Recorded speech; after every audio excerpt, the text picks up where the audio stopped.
I call this May 27, 2021 virtual meeting of the ABCGC plus APS to order. Counselor Davis and Counselor Senna, as well as I believe Commissioner Quesada, are excused, and Isaac Padilla will be the mayor's representative, and Clay Campbell will be the county manager's representative. So now please join me in a silent invocation, followed by the Pledge of Allegiance, led by School Board Member Elizabeth Armijo.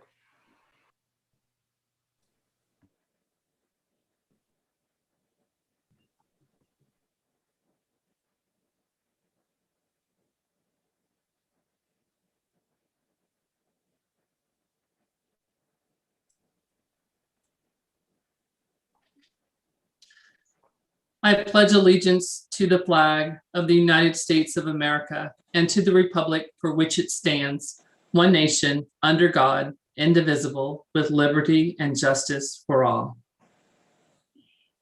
Thank you, Ms. Armijo. And moving on to approval of minutes. I move to approve the April 22nd, 2021 meeting minutes. Do I have a second? Counselor Bassan. Thank you. And all in favor, say yes. Yes. Raise your hand. And Julianne, please call the roll. Madam Chair, Yes. Commissioner Barboa, Yes. Madam Vice Chair Bassan, Yes. Commissioner Benson. Yes. Who else do I see? Mr. Isaac Padilla. Yes. Okay, so called. I think that's all the members. Okay, thank you. And moving on to public comment, Julianne, how many do we have signed up to speak this evening? Madam Chair, we did not have anybody sign up for live public comment this evening. Okay, thank you. So then on to new business. Mental Health Awareness Month proclamation. Counselor Borrego to present. Thank you, distinguished elected officials and guests. Good afternoon. I sit here in my car reading you the proclamation. I just left a little event here at the Memorial Park Gardens. So I'm honored actually to be sitting in this parking lot right now. And I'm honored to be in your presence. So I am going to read this proclamation to you on behalf of the City Council. And just bear with me because I'm trying to manage a phone and a computer here. So, whereas 1 in 5 American adults experience some form of mental illness in any given year, and in New Mexico, that number rises to 1 in 4 adults, in every 4 adults. And whereas a mental illness is a condition that impacts a person's thinking, feeling, or mood and may affect his or her ability to relate to each other and function on a daily basis. Each person will have different experiences, even people with the same diagnosis. And whereas while progress in mental health coverage and elevation of a mental health conversation has begun and continues to grow, many people don't seek treatment or remain unaware that their symptoms could be connected to a mental health condition. And whereas people with mental health illness can thrive if given the necessary services and supports in their communities and greater public awareness about mental health illness can change negative attitudes and behaviors toward people with mental illnesses. And whereas people with mental illnesses, commissioners and counselors, whereas people with mental illnesses make important contributions to our families and our communities and should be acknowledged and supported in all possible ways. And whereas recovery, including meaningful roles in social life, school, and work, if possible, especially when you start treatment early, and play a strong role in your own recovery process.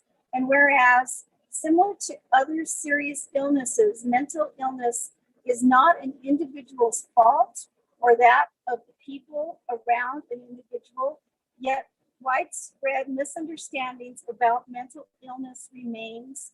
And whereas the city of Albuquerque continues to work together to improve interventions, increase access to resources, support, and acceptance, and to reduce the stigma associated with mental health.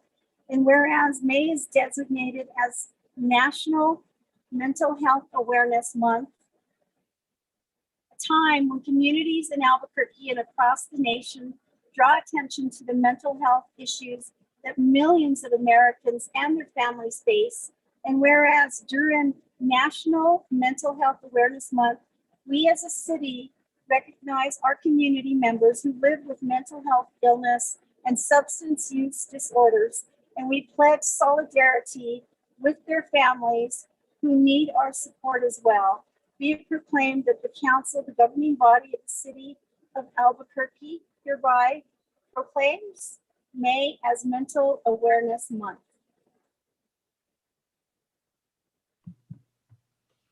Thank you very much, Councilor Borrego, for reading that.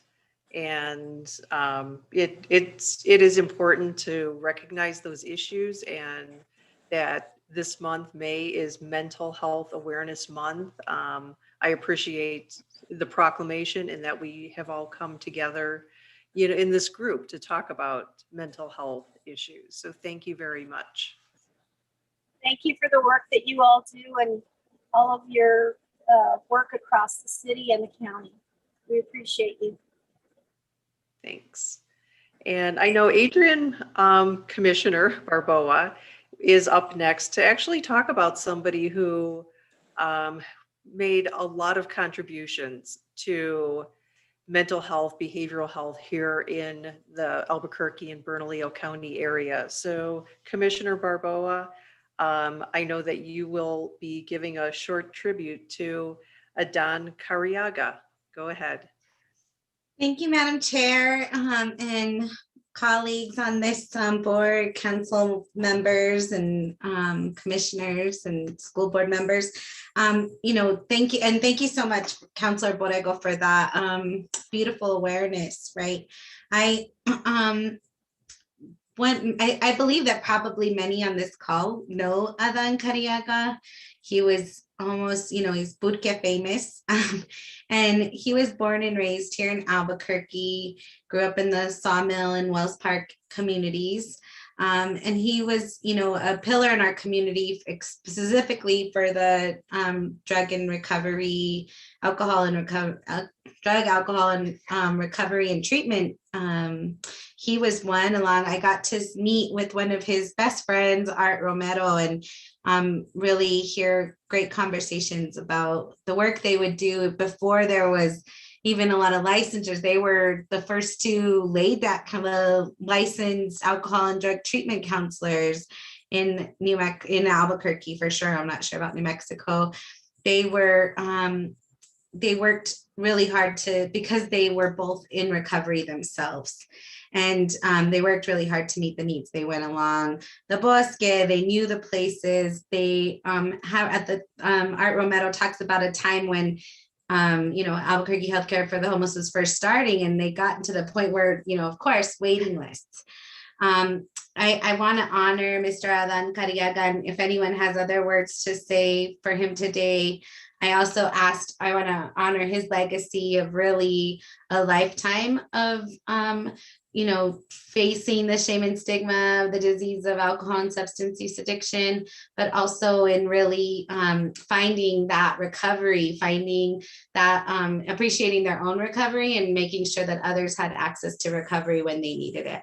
And I talked to Chair Prescotti yesterday, and she was all up for me giving this little honor. And I actually asked if for next ABCGC meeting, if we could talk a little bit more. I want to ask some folks and maybe do a little bit of presentation around the history in our our county, our city, our around how we have in the past. I'm a firm believer that we always got to look back to figure out our path forward. And I really appreciate this committee being pulled together to specifically look at behavioral health treatments. And we know that that's a big, broad spectrum of things, but that how we, I'm particularly interested in thinking about addressing both the shame and stigma and the root causes of drug and alcohol addiction. If you grew up here in New Mexico, you know and love someone who suffered from the disease of alcohol or drug addiction. So how do we use this committee with all our brains and power to really address this head on? And thank you again. If anyone else has words, maybe new than himself, and want to speak to any of that, I definitely open. I just wanted to honor him and sort of keep prompting the messaging around how we address drug and alcohol in our families and in our communities. Thank you, Madam Chair. Thank you. Does anybody else have any words they'd like to say about Mr. Cariaga? And I don't see any hands up. And yeah, I look forward to next month. I was really interested when I spoke with Commissioner Barboa yesterday to hear a little bit about our history in the mental health, behavioral health field here in the Albuquerque and Bernalillo County area. And yeah, just kind of see where we came from so we can look ahead to see where we're going. And I like what you said, we have the brains and the power. So let's figure out the best path forward. So thank you. Next up, sensitivity training for APS teachers and administrators. And I was actually the one who requested this presentation because a constituent had reached out to me. Her son had an incident at his school where a teacher apparently tried to trip the student, and then the student, I think there were some words spoken, and the student felt really embarrassed, and the teacher said, "Oh, I was only joking." And so, it really made me think about, I think we have probably all experienced or seen in our classes when we were growing up, when we were in school, that there were probably incidents where teachers made jokes or did just inappropriate behaviors towards students, maybe towards us, maybe towards our classmates. In some cases, actually bullying students. And so when we think about, bullying in schools, we think about students doing it with each other. And I'm really interested in how this plays out in terms of teachers, staff, other adults in schools who do things that are, just inappropriate for adults to be doing or saying to students. And so I'm curious, what kind of training is there around sensitivity and, layered on top of that, racial sensitivity, any kind of minority status sensitivity to students. So, what kind of training is there? What kind of discipline or ongoing, training is there for teachers to just be aware of their words and their actions that, they really affect, children, and children, are pretty powerless in this situation. So I believe Madeline Cerna Marmol will present on this, and I really appreciate you being here and speaking to this subject. So thank you, Madam Chair and members of the committee. I did send you over our equity plan. So you should have that in front of you, but I'm going to bring it up. So I hope you can see equity at APS, every voice, every story. Yes, okay, thank you.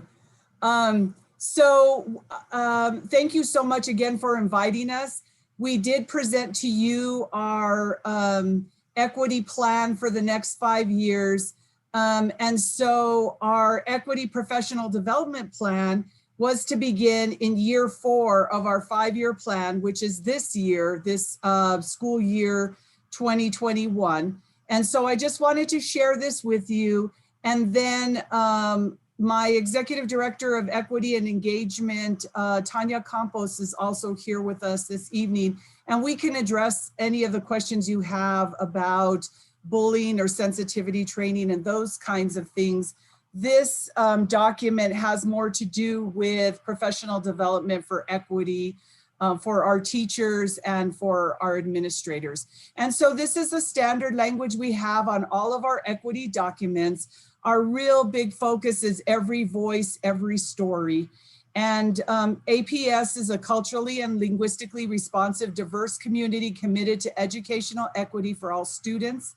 APS provides various levels of support and assistance to students, families, and schools that are appropriate to specific needs. APS students deserve respectful learning environments in which diversity is valued and contributes to successful academic outcomes through equitable decisions by the district. So before we started our, we had our equity 5-year plan, and as I said, professional development was year 4 of the plan. But before we started talking about professional development, we met with many stakeholders groups that included administrators, teachers, departmental staff, families, and our students through our superintendent's student group. And so we talked to them about what they were most interested in equity training. And it was very interesting that our students said, we would really love more training for our teachers and for our parents. So I think that was very telling that they were very interested in families and teachers getting more training around equity.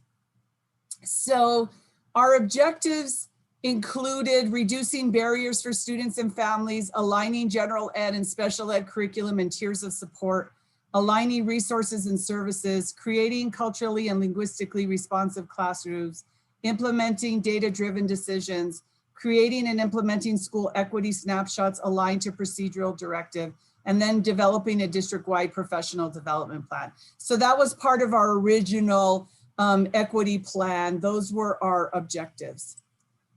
So as you see, I showed you this the last time that I presented, and this was our district 5-year equity plan. So then we started to look at, this is our standard academic strategic plan that we have had in all of our continuous learning plans, our re-entry plan, all our core goals, core values and goals. So we looked at what we were already doing, and then from our talks with our stakeholders, what were the holes in our plan and what did we need to address? So we created a timeline starting in fall of 2020, and we started to put in the work that we have already been doing as a district, and then some of the things that we needed to address. So we took it semester by semester and created our timeline. And then these are some of our professional development partners, our trainers, and the sessions that we have. So we have community conversations through the lens of race with Albuquerque Public Schools, and it's a facilitated conversation through the Anti-Racism Training Institute of the Southwest, ARTI. So we're working with Diana Dorn-Jones and her team on really getting anti-racism training for all of our principals. And this was started in the fall of 2020. And I'm pleased to say that all of our principals, our cabinet, and our leadership at APS was trained in anti-racism training with ARTI. We started this semester, the spring of 2021, with all of our assistant principals, and then many of our department directors, senior directors, and executive directors. So at this point, all of our leadership has been trained in anti-racism training.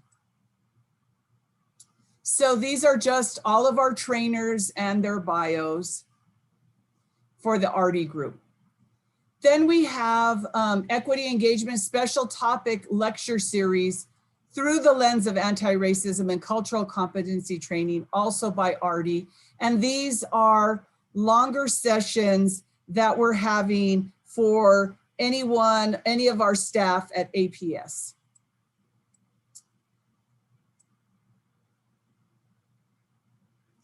We also are working with RD, with the People's Institute, to have ongoing sessions of undoing racism. And these are longer sessions. So usually our RD trainings are for 3 hours in a morning or an afternoon. And the undoing racism training is 2 to 3 days of training.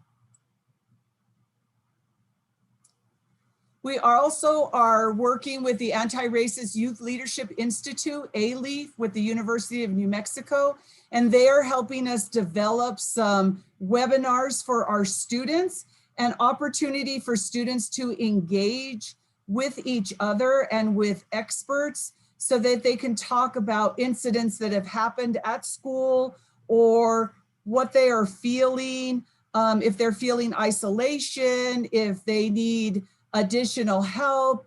You know, we also are asking our students to become their own advocates. So if they see something, hear something, or are a part of something, that they report that as well. So these are opportunities for students to engage in conversations about race and diversity and other things that are happening on school campuses.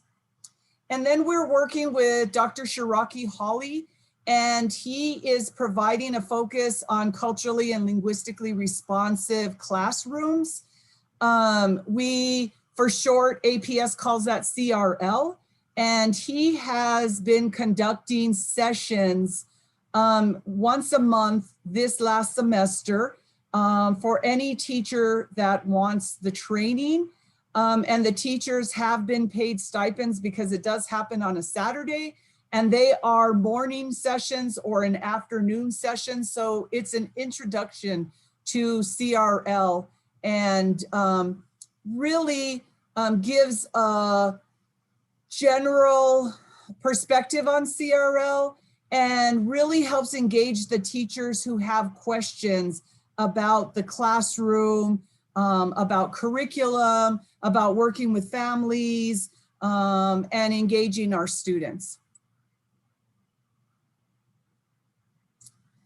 So we had phase 1, and then now in June, we are having phase 2, which is, we are going to be working with schools to become laboratory schools for CLR training.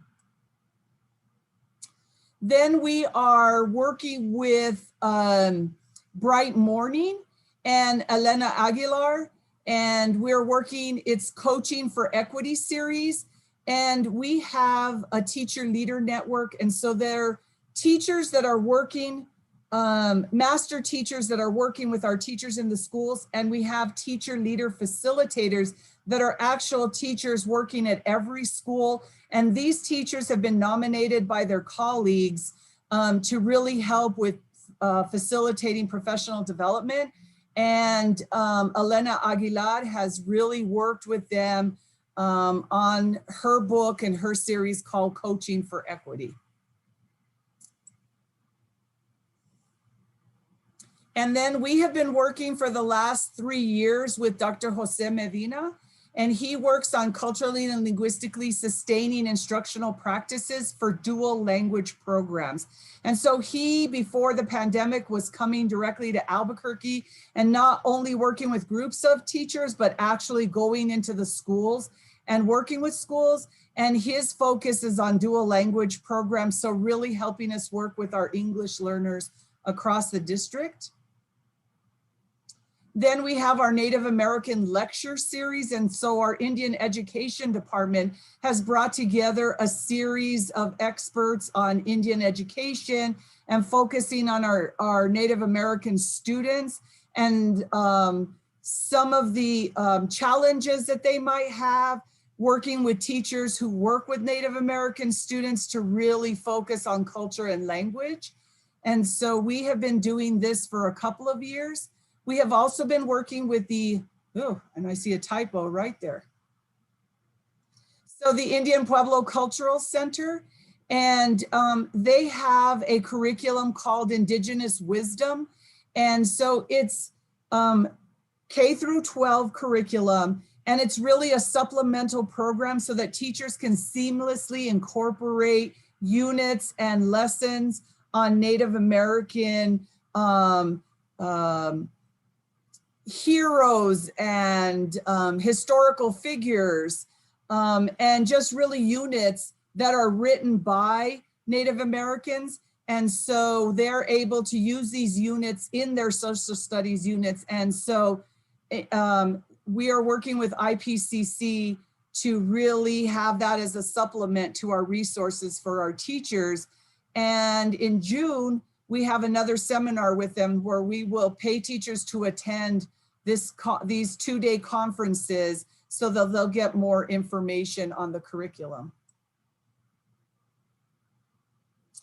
And then we've been working with the Western Educational Equity Assistance Center with the Metropolitan State University of Denver.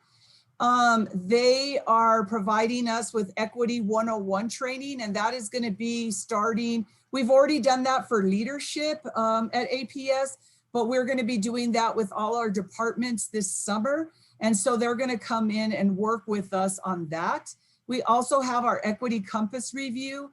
And so they are going in and actually doing, they're not really audits, but they're doing reviews of our comprehensive high schools and really looking at everything from teacher placement, looking at our curriculum, finding out what we're doing in terms of equity at our high schools.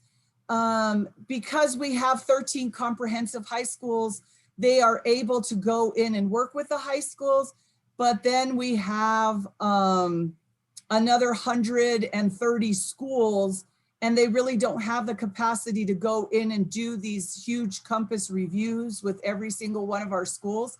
So they help us develop an equity snapshot. And so we were not able to do this because of the pandemic, but we are going to start in the fall going into schools and helping them with this equity snapshot so they can see where they are with their equity norms, their practices, their policies, really looking at accountability and what they're doing for equity. And then we're working now, we'll be starting this in the fall as well. And it is our Grading for Equity pilot program. We'll be working with about 25 schools and mostly secondary schools. And we'll be looking about how teachers grade, because our elementary schools are already project-based learning, and they also have a standards-based report card. But our secondary schools do not. So we'll be working with middle schools and high schools on this project and looking at how teachers grade and how we work with students in that area.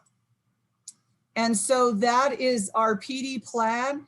We also have, and we actually have that next week, we have a program every year called SpyCon, and it's geared towards our principals.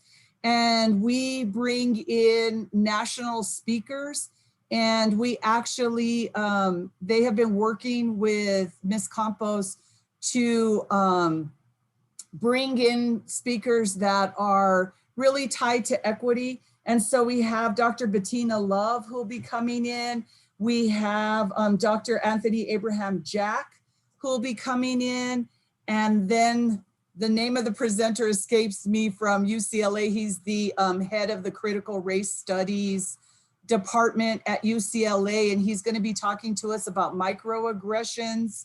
So that really fits in, Madam Chair, into what you were talking about with what is happening in what may be happening in schools towards students, really with microaggressions, and how it's important to identify that and work with students and families and teachers. So Ms. Campos and I stand for questionings or comments or anything that you would like to add. Thank you so much.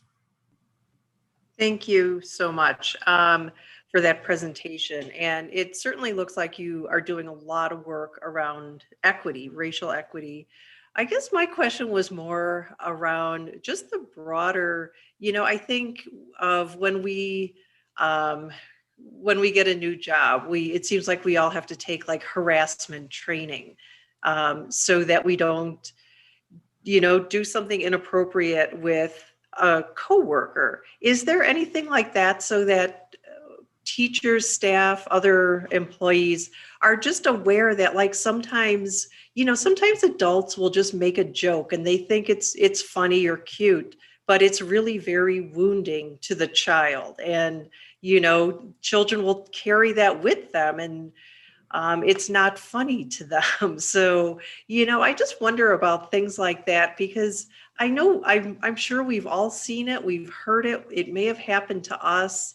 And especially if a kid is different in any way, I think sometimes, and I'm not saying the teacher has bad intentions or the adult, they might want to bond with that kid and make them laugh or whatever, but it's just not appropriate. Like, especially if the kid has some trauma background or, non-neurotypical, something traits going on that, it's just not funny to them. Or, I know I've seen teachers, even do things, and I guess it's like microaggressions where teachers will just like roll their eyes and, just maybe make just a snarky comment about students. And I'm definitely not talking about APS specifically. I did not grow up here. I did not go to APS, but I've seen that in the schools that I've been to. So I think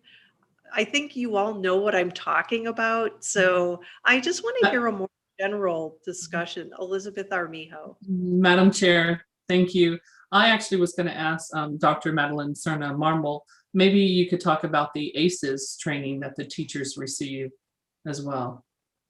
Sure. And that obviously is for more trauma informed, but I think it plays a little bit into what Madam Chair is asking as well. Sure. Thank you, Madam Chair and members of the committee.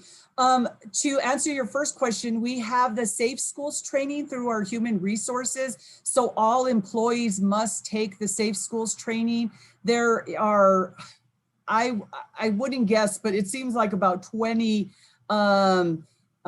mini courses that every staff member must take every year, which includes harassment, sexual harassment, and it speaks to everything about working with students. And so it's for all staff.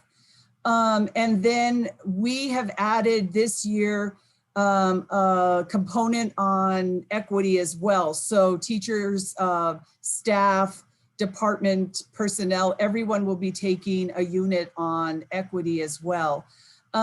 And in terms of the ACEs training, Dr. Muir is here, and that is directly under her department, and I'll have her speak more to the trauma-informed training for our teachers. Thank you, Madam Chair, members of the commission. We do multiple trainings for teachers around like mental health first aid training for any staff, not just teachers, but school staff. We are working right now on rolling out a program called AIMS curriculum, which is SEL training for all teachers and how to work with relationships. We also do training, which you'll hear in the next presentation, on restorative practices for school staff and how to work through restorative practices. So there's a multitude of different trainings that we do targeted at school staff, teachers, counselors, nurses, and all types of different staff. So, but I think the one that Member Armijo was talking about is the mental health first aid training, which we have offered and we continue to offer that. We have certified people, and then we also partner sometimes with the city with their trainers so that we can offer more mental health first aid, because you do have to have trainers to present that training.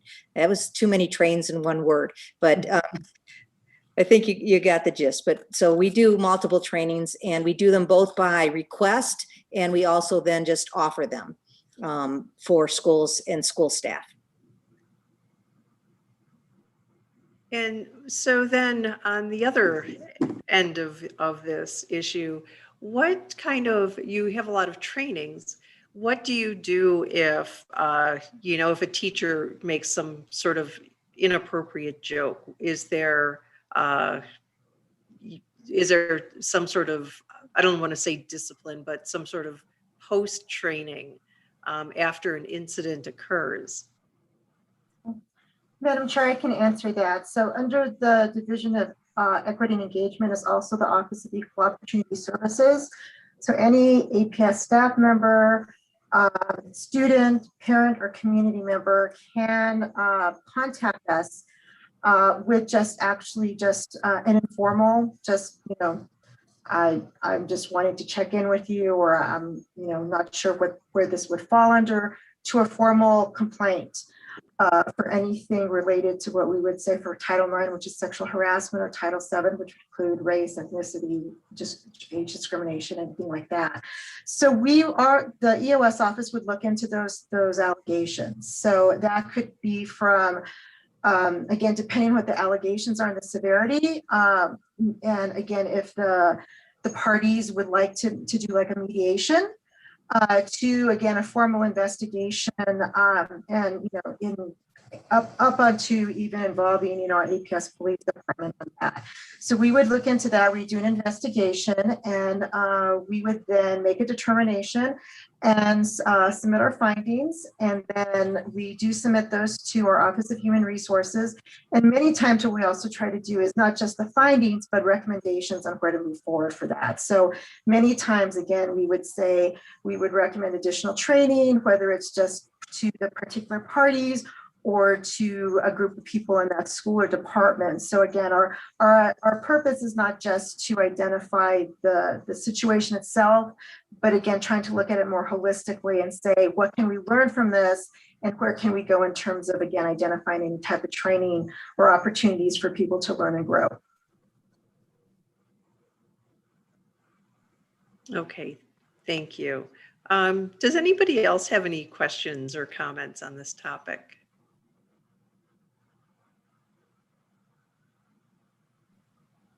Okay, I'm seeing none.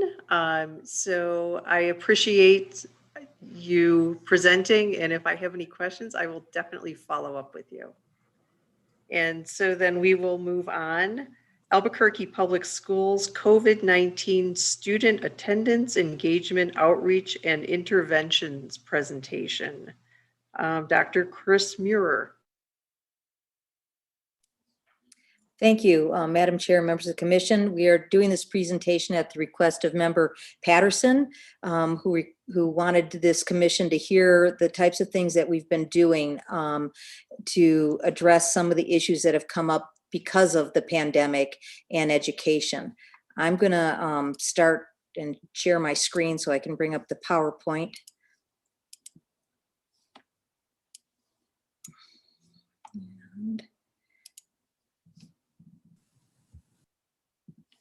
So I hope you can all see that. So on the first slide, I'm just going to do some introductions, and then we have a panel that's here that's going to present on sort of a multitude of related topics around attendance, engagement, outreach, and some interventions that we've done for struggling students, struggling families during COVID. So with me today is Vicki Price. She's the Senior Director for Counseling. Chris West, who is the Interim Director for the Office of Accountability and Reporting. Daphne Strader, who is the Director of Coordinated School Health. And Jeff Newcomer Miller, who is our Restorative Practices coordinator. So I'm going to turn it over to Vicki Price to take the first part of the presentation. Thank you, Chris. Good evening, Madam Chair, members of the commission. I'm happy to be here today. So this year started out pretty difficult, as you all know. But I feel like we did really some tremendous things to reach out to kids and make sure that we were still connecting with them, even while they were working from home.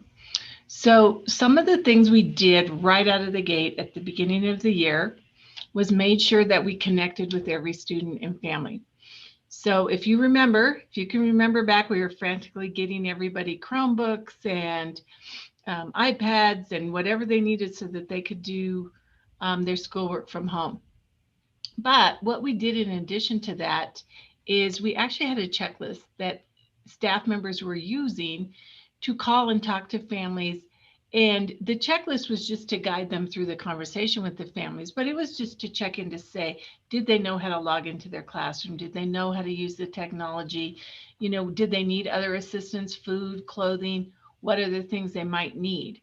So it was kind of an all-encompassing way for us to make sure that we were connected with the families and that we were helping them if they needed help in any way, but not just with academic, but anything else that was going on. So through this outreach, sometimes the staff members would find out, yes, there were additional things that the families needed. So then we would either connect them with resources, or we'd get resources to them, or we would tell them when they could come to the school building and collect the resources. We did a lot of drive-by, handing things to families through the window when we needed to. But you know, there were many schools that staff actually drove things to families' houses and just made sure we had that connection. I think that was probably one of the silver linings of COVID, if there is a silver lining, was that we learned new ways to stay connected with people, and that home education connection was really needed for a lot of different things, not just for academics, but for that personal and social connection as well. I am over the school counselors in the district, so when they heard from staff members that somebody was struggling, they were also available. We provided all of our counseling services throughout the year virtually. We were able to meet with students whenever they needed to. We had online classrooms the same way teachers did. So anyway, we were able to do that. But I think the beauty of all of this was we were reaching to the families, and the families knew how to get back to us when they needed something. They know who to call, who was there to help them. The other thing that our counselors also did was an introduction lesson in every one of the classrooms this year, so that kids knew online who their counselor was, they knew how to get a hold of them. And that seemed to serve us very well. And families also then knew how to get a hold of them. So that was the beginning of what we did that happened in the first week of school. These calls were made. Some of them even happened a couple of days prior to school starting. And every school kind of made their own checklist and asked them different things and gave information. But it was a really unique way in a really big district for us to give really nice one-on-one support. And then now I think I'm handing it off to Chris West. He's the executive director of what, Chris? Thank you. Hi, I'm Chris West. I'm the interim executive director for the Office of Accountability and Reporting. So all things data.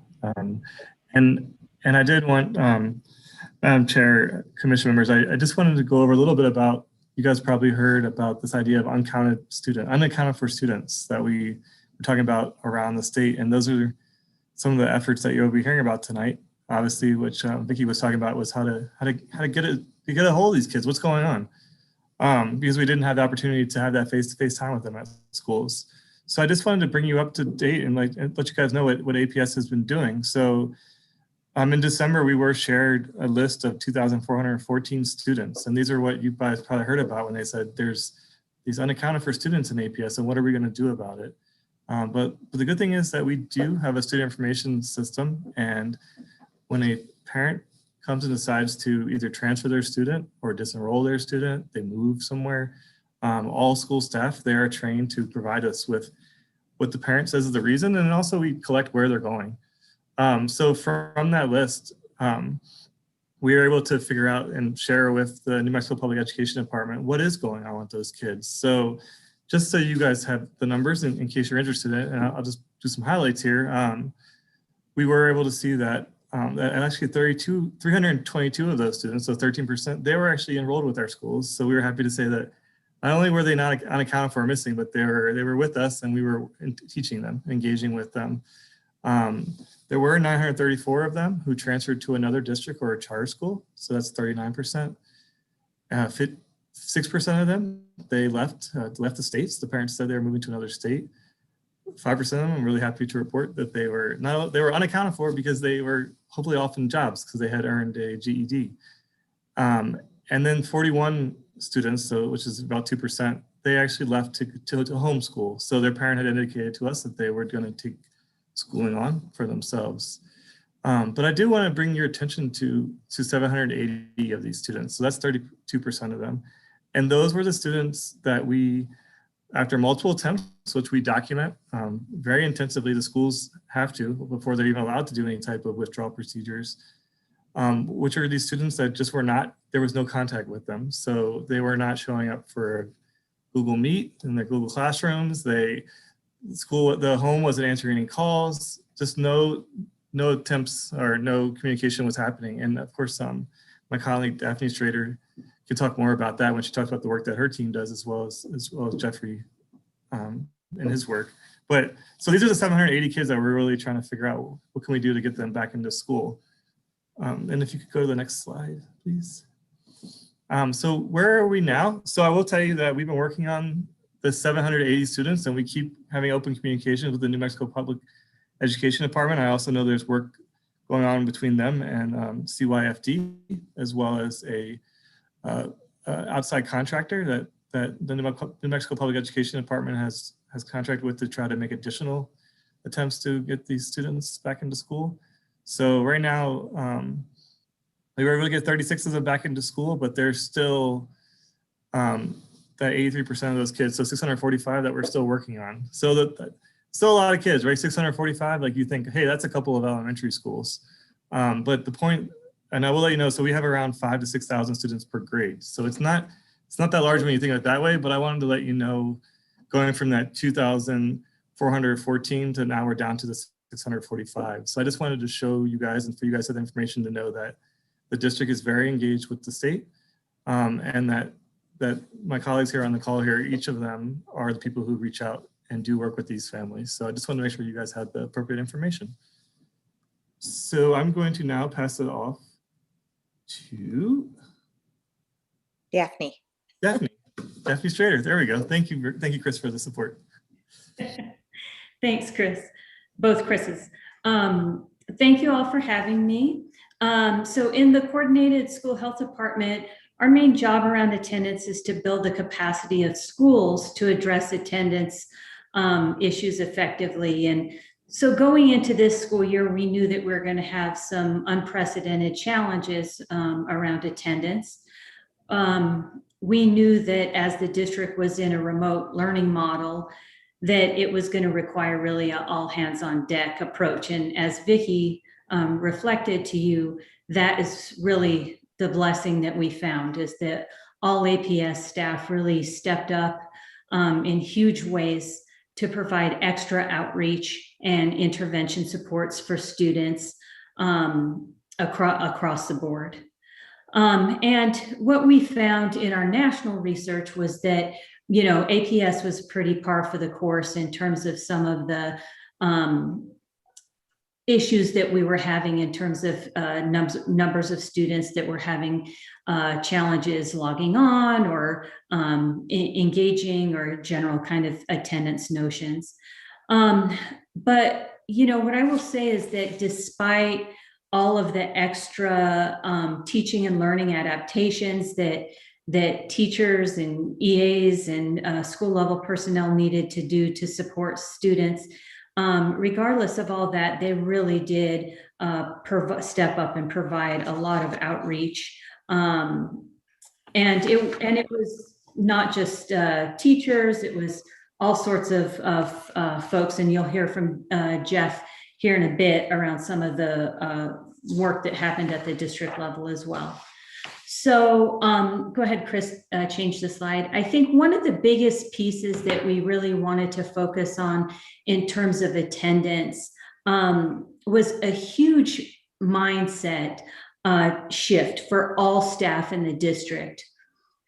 I think that what this year really brought out for us is that perhaps some of our staff in the past were sitting too much in terms of equating attendance with if a student was sitting in front of them. And once we moved to a remote learning model or a modified hybrid learning model, what we needed to really think about was every single student and the extent to which they're engaged in education and the learning process.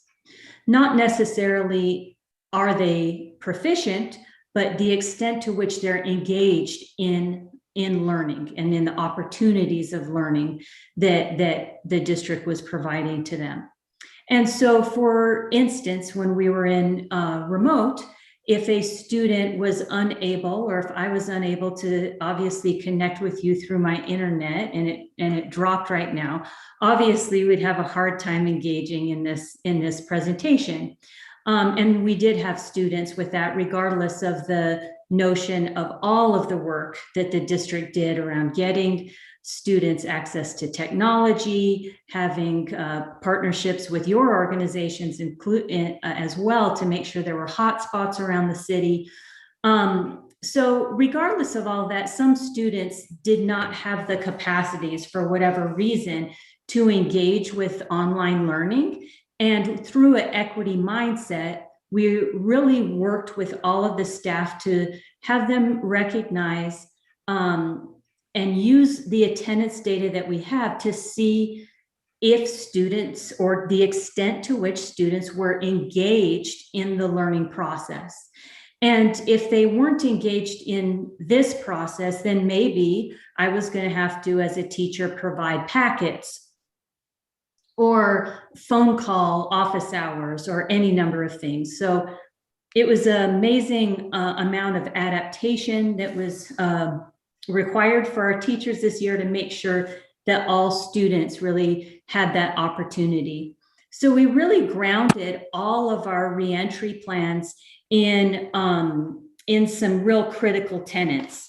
And, you know, the biggest tenet around this is that we wanted to make sure that every single student had the right and was accessing a high quality education, that there was a recognition that even with the technology supports that we're providing, that we still need to make sure that everyone had the ability to access the online platforms, that staff were really understanding and respecting the notion of the added challenges and the added role that families had to play in terms of supporting education this year. And we really wanted to activate a lot of partnerships with students, with families. And then the biggest piece was the whole notion of that attendance was not indicative of the extent to which students understood the content, or if they were physically logged on, that it was really about, like I said, engagement. And then after that point, it was really about a non-punitive approach and a system of care for students so that we could use the data that we did have to identify students that needed extra supports and how all of that was kind of going to come together. There was, I think, one of the other biggest shifts, and you kind of could sense this from what Vicki was saying, was that this year more than ever, it was about two-way communication between school personnel and students, or school personnel and families, which is really different, right? Sometimes we have tended to provide information out, but this year it was very much more around outreach and intervention and the ongoing relationships that needed to happen. And in terms of the students that Chris was just talking about, a lot of that has to do with constant outreach and trying to connect with people and build relationships, figure out where they are, what is it, the system of care, what supports that they need in order to move forward. Chris, you can move forward to the last slide. So like Vicki said, there was a big push in terms of prevention. A lot of this was for us really about, there were a lot of successes. I'm hoping that we can hold on to a lot of those and keep those moving through the rest of our time. But I will just say that schools really went out of their way to find ways to engage students, to understand which students were having challenges with attendance, and like I said, providing outreach and intervention. And then, you know, there were a variety of unique kind of opportunities that each individual school came in and put into practice. And then another district initiative that we put into place is now going to be shared by Jeffrey Newcomer Miller, who is our restorative justice coordinator. You know, I'd like to interrupt here. I know Commissioner Benson has had his hand up for a while, so I'd like him to get his questions in. Thank you, Madam Chair. Actually, I had two questions, one for Ms. Strader and one for Mr. West. And feel free, I didn't know if we should wait till the end of the presentation or just jump in, but I'll just throw the questions out. Ms. Strader, you said, and please correct me if I misunderstood, that the focus this year has been on engagement versus proficiency. And how was engagement measured by the teachers? Was that a subjective measurement, or was there objective criteria that you measured engagement? No, yes, let me thank you for clarifying, because that's not what I was trying to say. Attendance and how we look at attendance is the shift that we're making. Attendance is an indicator of how students are engaged in the learning process. When students are effectively and consistently engaged in the learning process, and then they have exposure and, you know, teaching, learning strategies, opportunities, then it gives them the opportunity to become proficient in content. So attendance comes way before.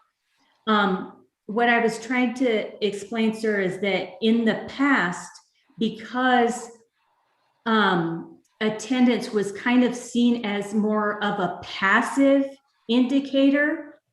For instance, if I was in a classroom, I would see who all is there, just like you guys kind of identified who is here this evening. But I might not have recognized, okay, maybe there's a commissioner that wasn't able to make it here tonight, and maybe there's patterns. Does that make sense? So what I was trying to explain, sir, is that what we are trying to move forward with around attendance as a data indicator was, instead of thinking about it as just those students who were able to physically be on the camera, right, with teachers, which some of our students were not able to for whatever reason, that we were having our staff really look at attendance from an perspective of how do we know that the students are engaged enough with us, right? And that could be a variety of things: time online, coming to office hours, handing in homework, maybe for some of our students, just being able to literally get old school hard copy papers, fill those out and bring them back. But what did that engagement look like so that they're actually engaged in the learning of the content in order to become proficient?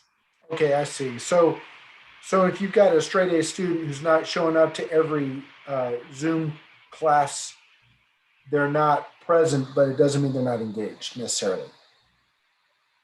It could be an indicator that they may be going to have a challenge, right? I mean, and this was a very preventative dynamic. Obviously, we tried to use attendance data and attendance as a prevention notion.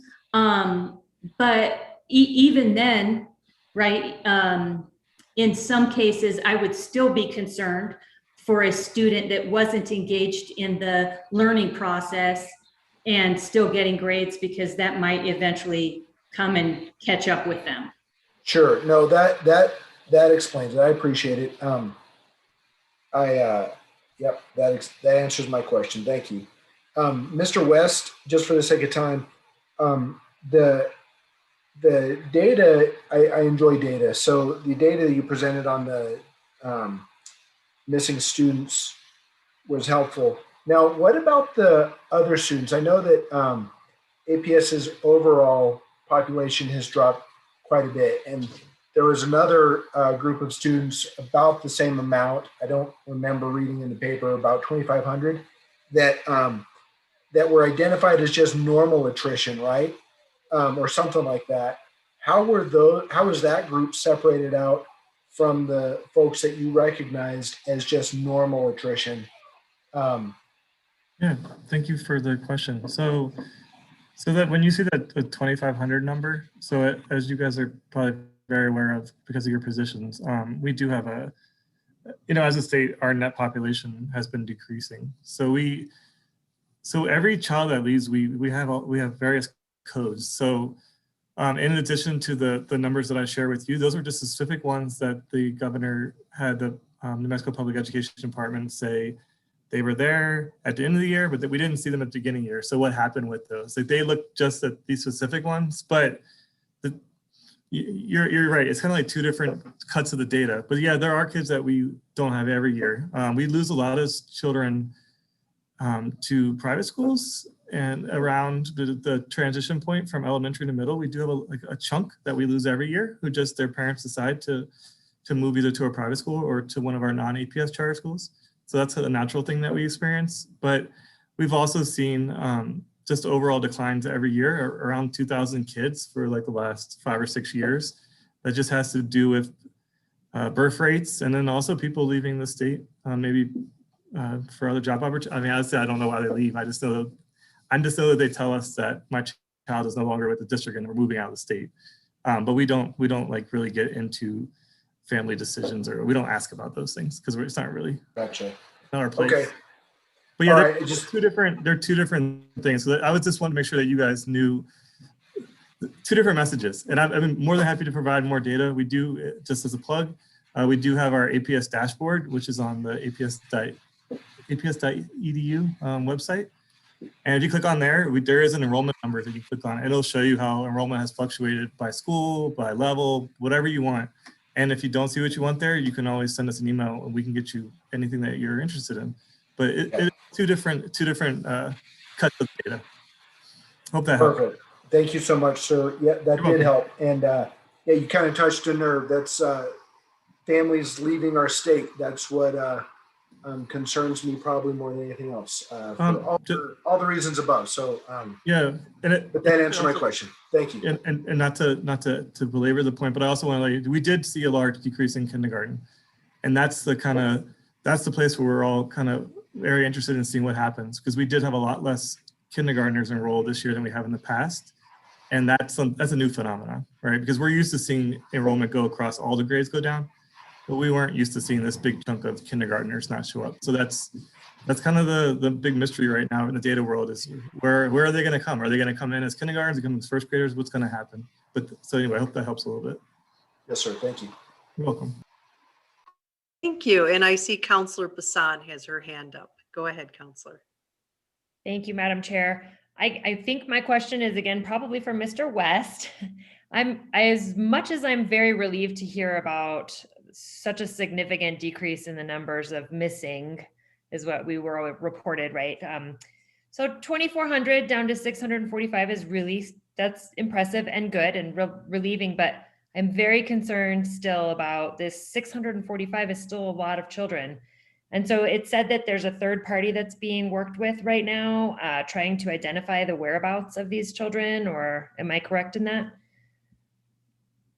Yes, yes, you are. So there are multiple. So we also do outreach. Our schools do outreach. I do know that the district is planning on doing an enrollment campaign that I believe I think talked about maybe at our last board meeting. But there are efforts that are being meant to say, hey, we plan on being open for business this year. We'd love to see you back. But again, just like as the commission member Benson pointed out, we always have kids that are gone. It's just we haven't said to the world that they're missing students. We have all the reasons for them. My point is there are always students that you use that 2,500 number, inside of that number every year, there are always kids that don't show up. Some of them are high school dropouts. Some of them are kids that they left the state and didn't tell anybody.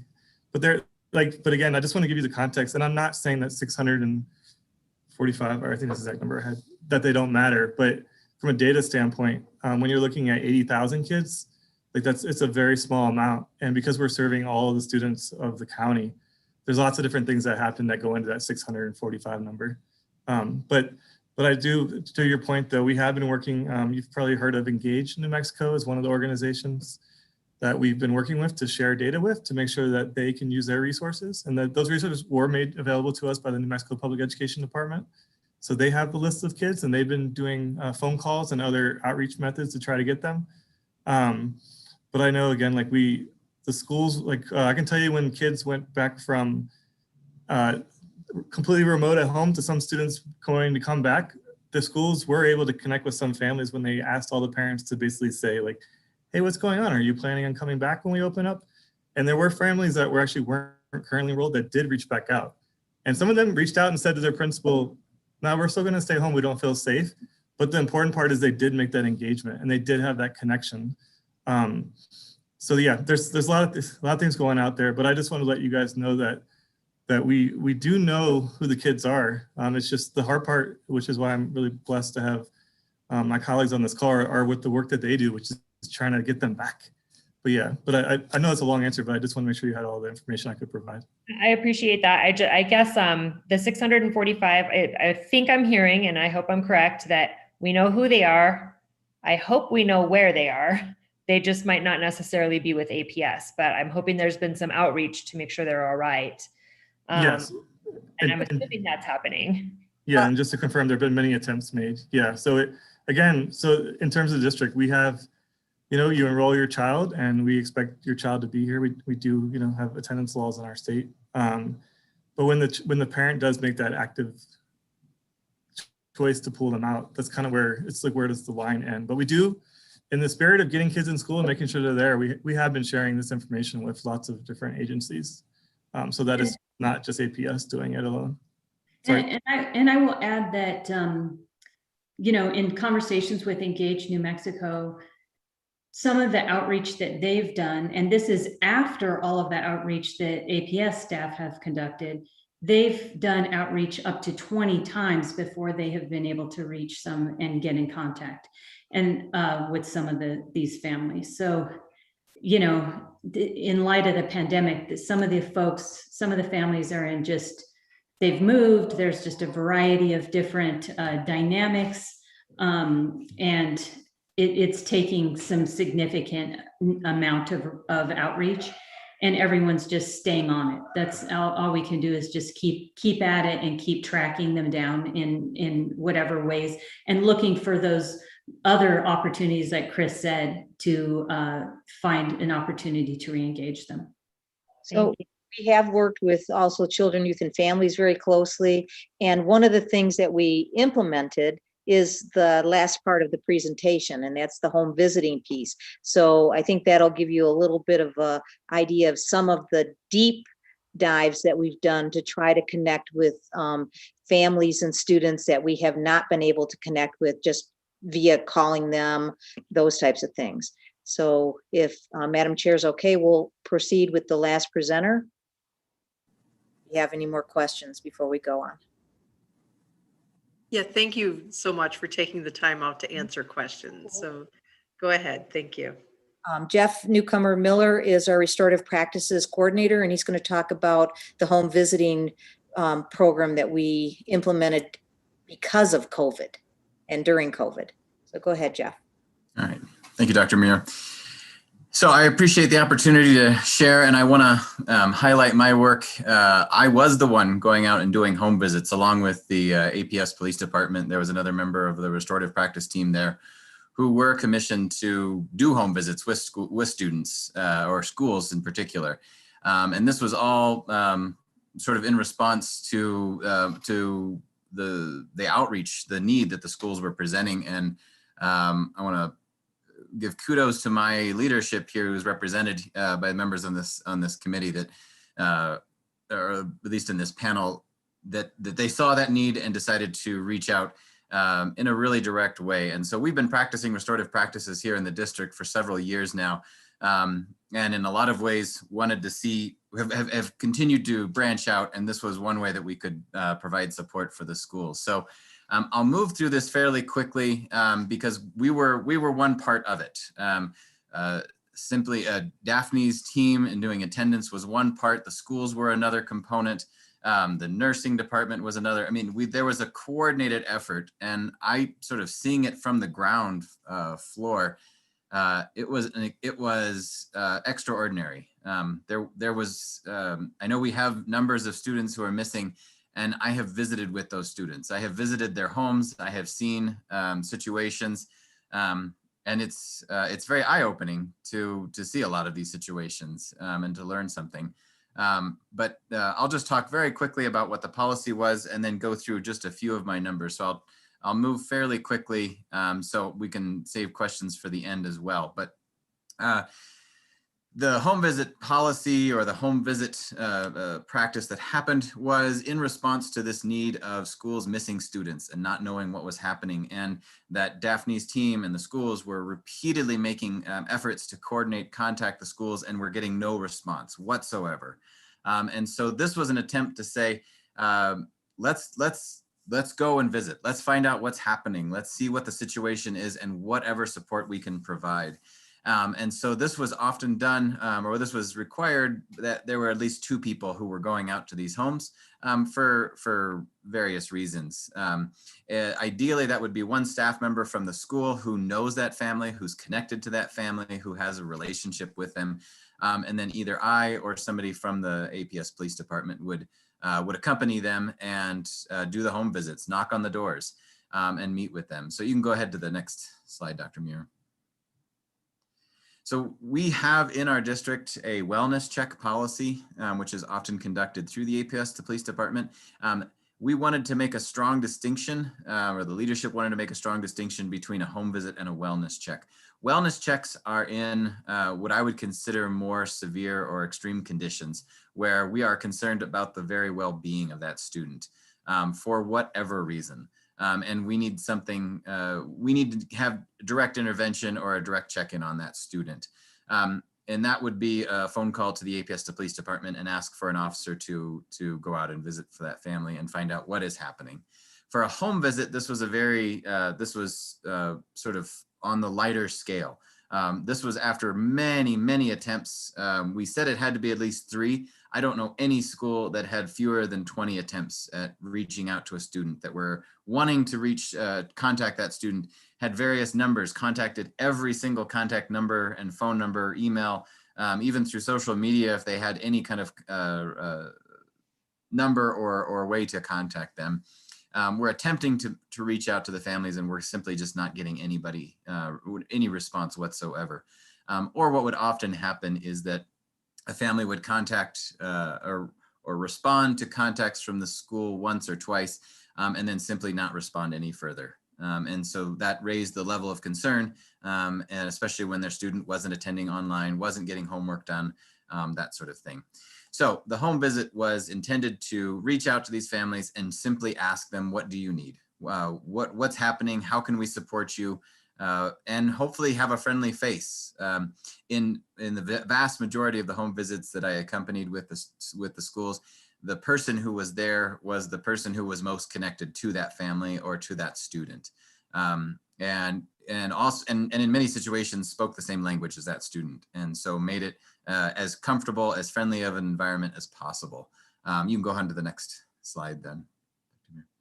So yes, this was the schools would contact, the schools would contact the family on a repeated efforts to reach out to them, find out what's going on. In every situation, the contact had stopped at some point, and there was no longer contact with the family.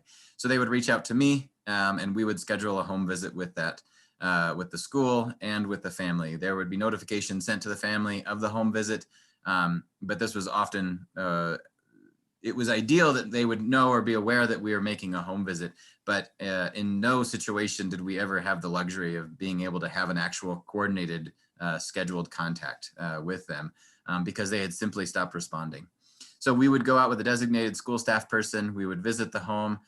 Typically it was mid-morning, and then we would, my request was that the school would bring out something tangible, either a meal, something from the teacher.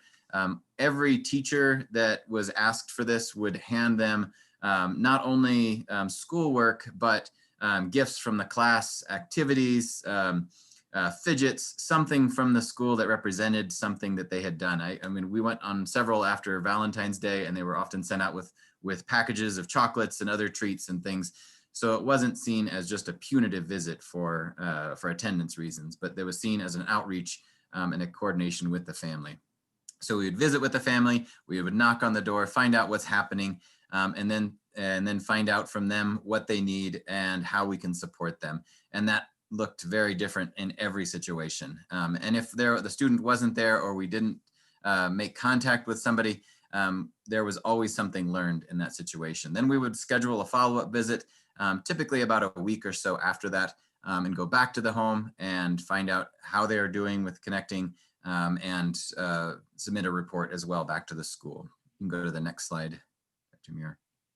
So these are all the reasons why we did our visits. All of them, the vast majority were for attendance. There were other issues that were going on.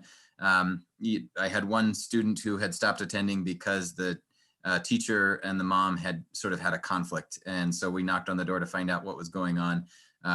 But they were clearly home but didn't answer the door. So that was another form of communication with us. And so we had to use that. But when we did make contact with them and we would have that conversation, my job as a restorative practice coordinator was to facilitate a restorative conversation, which is not a shaming and blaming conversation, is not a conversation with sort of the finger wagging, but really is more of an open conversation, asking active listening questions, staying engaged, and simply responding back to them saying, we hear you. Here's what we hear. What else do you need? You can go to the last slide, Dr. Muir. So I will say one of the positive things is that the vast majority of time we did reach somebody. Somebody was at the house. It was interesting to find out in some situations what the living situation was for these students, for their families, who was in charge, or who wasn't in charge, and what that merited afterwards. And obviously we were in close contact with the school and CYFD when concerns were raised. But otherwise, I want to report that the experience was extremely gratifying for me, for the people who attended, who did the home visits. None of us signed up for education to be in front of a computer, and we wanted to see students, and we were desperate to see students. And this was an amazing outreach. And every family that we visited with, even in several situations, these were follow-up visits after CYFD had been called for concern for the child, and the parents had sort of expressed their frustration. even when we had that and we still visited with the families, it was overwhelmingly positive. They were pleased, they were grateful that we had the opportunity to visit with them, that we cared enough, that teachers were there, that somebody from the district, which they could care less if I was there or not, but they were deeply concerned and heartwarmed by the fact that we were actively going to their home, reaching out to them and meeting them where they were. So that was my experience, and I am grateful for that experience. And I'm also extremely grateful to no longer have to be doing that because it is a lot of work. So that's my report, and I will turn it back to Dr. Muir. Okay, thank you so much. That's our presentation, and we will stand for any questions or comments at this point. Counselor Bassan. Thank you, Madam Chair.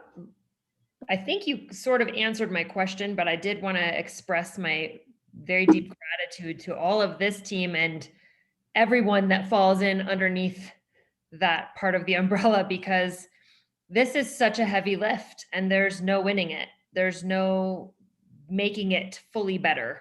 So thank you for all you've done. My question was going to be, are home visits possibly going to continue next year or not? It sounds like, Mr. Miller, you answered it with it not, but hopefully, I just, assuming hybrid or no hybrid or depending on the atmosphere, I can understand the flexibility that we need with that. But again, thank you for this presentation. And I hope you keep chipping away at those 640 kids too. And I'm sure you will. So in response to your not really question, Counselor Bassan, we have been training schools on how to do home visits. So they can continue them if there's a need. And but we're not going to be doing it as an intensive program like we were during COVID. So we will be continuing to talk to them about it. And we have also a restorative practice coordinator that's part of our school police department, and they help with he also helps with the training. So home visits will continue if schools feel the need for it. They can still do them. Thank you, Dr. Muir. What better way to make sure this keeps going than to educate people to continue doing it for themselves in other schools and environments. So this has been really enlightening and I appreciate it. Thank you all so much. If I can add one thing, Counselor Bassan, one of the things we also learned was, meeting with the families and talking with them, that we can now do that in a virtual environment too. So when we can't always get to the home and they can't always get to us, we've learned a whole new way of communicating this year. So, I think that's going to open the door for a lot of different types of communication in the future. So our home visit may be a virtual home visit in the future as well.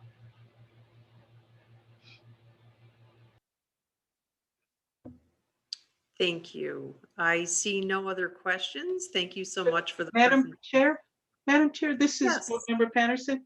Thank Yes, you. go ahead.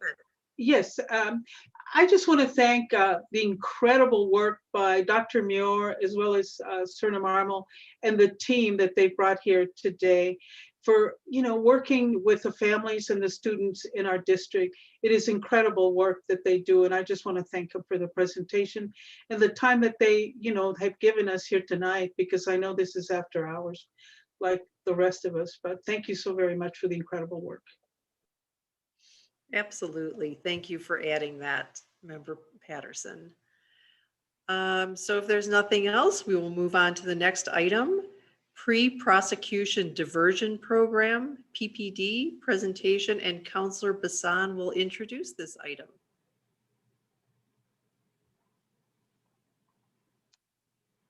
Thank you, Madam Chair. The pre-prosecution diversion program, I think we've been touching base on it a little bit in the past, and then we touched base on it last month. I really think this is something that we can, as we all start learning more and more about it, I think as with this committee itself, we're here to work together between different entities instead of having to reinvent wheels on our own and do things on the fly by ourselves. So I'm really excited to continue learning about the PPD, or the pre-prosecution diversion program. And I know that we had them, I was hoping they'd come last month, but we get them this month so that we can all learn a little bit more about how to work together between the criminal justice system and the city and the county and even probably schools with families. So I will turn it over. I don't know who wants to start. Member Bassan, I'll go ahead and start for the DA's office. Madam Chair and members of this commission, my name's Adolfo Mendez. I'm the Chief of Policy and Planning for the DA's office. And this evening, you'll be hearing from me and from Michelle Padilla, who oversees the PPD program, and Carl Swanson, who makes PPD referrals for, on a daily basis. So you'll hear from folks that are doing this work every day. And so we appreciate the invitation, appreciate the opportunity to share with you some of this work. And we'll be happy to answer questions as we go through what should be a relatively brief presentation. I'll go ahead and share my screen and kick it over to Michelle Padilla to start us off. But let me get my screen going here. Excellent. So Michelle, if you're on, would you go ahead and introduce PPD to the folks on this commission? Hello, everyone, and thank you for having us. I apologize, something is wrong with my camera, so if you can't see me, I apologize. I wanted to talk to you about pre-prosecution diversion. But before I really get started, I would like to share a couple of stories from individuals who remind me daily of why I love my job and why I'm so passionate about this program. They really inspire me every single day. And so the first person I wanted to talk to you about is one of my PPD graduates from last year. She came into the program. She was struggling with mental health issues. She didn't know how to handle some of the pressures of life and family. So what she did, she self-medicated by using cocaine and alcohol. It just really came to a head with her family. She was kicked out of her home. She didn't know where else to go, but she really got busted for having drugs on her. She was arrested for possession of cocaine. So when she entered into the program, we got her into inpatient right away. We asked her what her goals were, what she wanted out of the program, and how we could help her. And she was extremely apprehensive about participating in the program in the first place. But with a little bit of persuasion, we got her to enter into inpatient treatment. So she entered into a program in Florida. So we allowed her to travel out of state to get treatment. And she was there for about 6 months.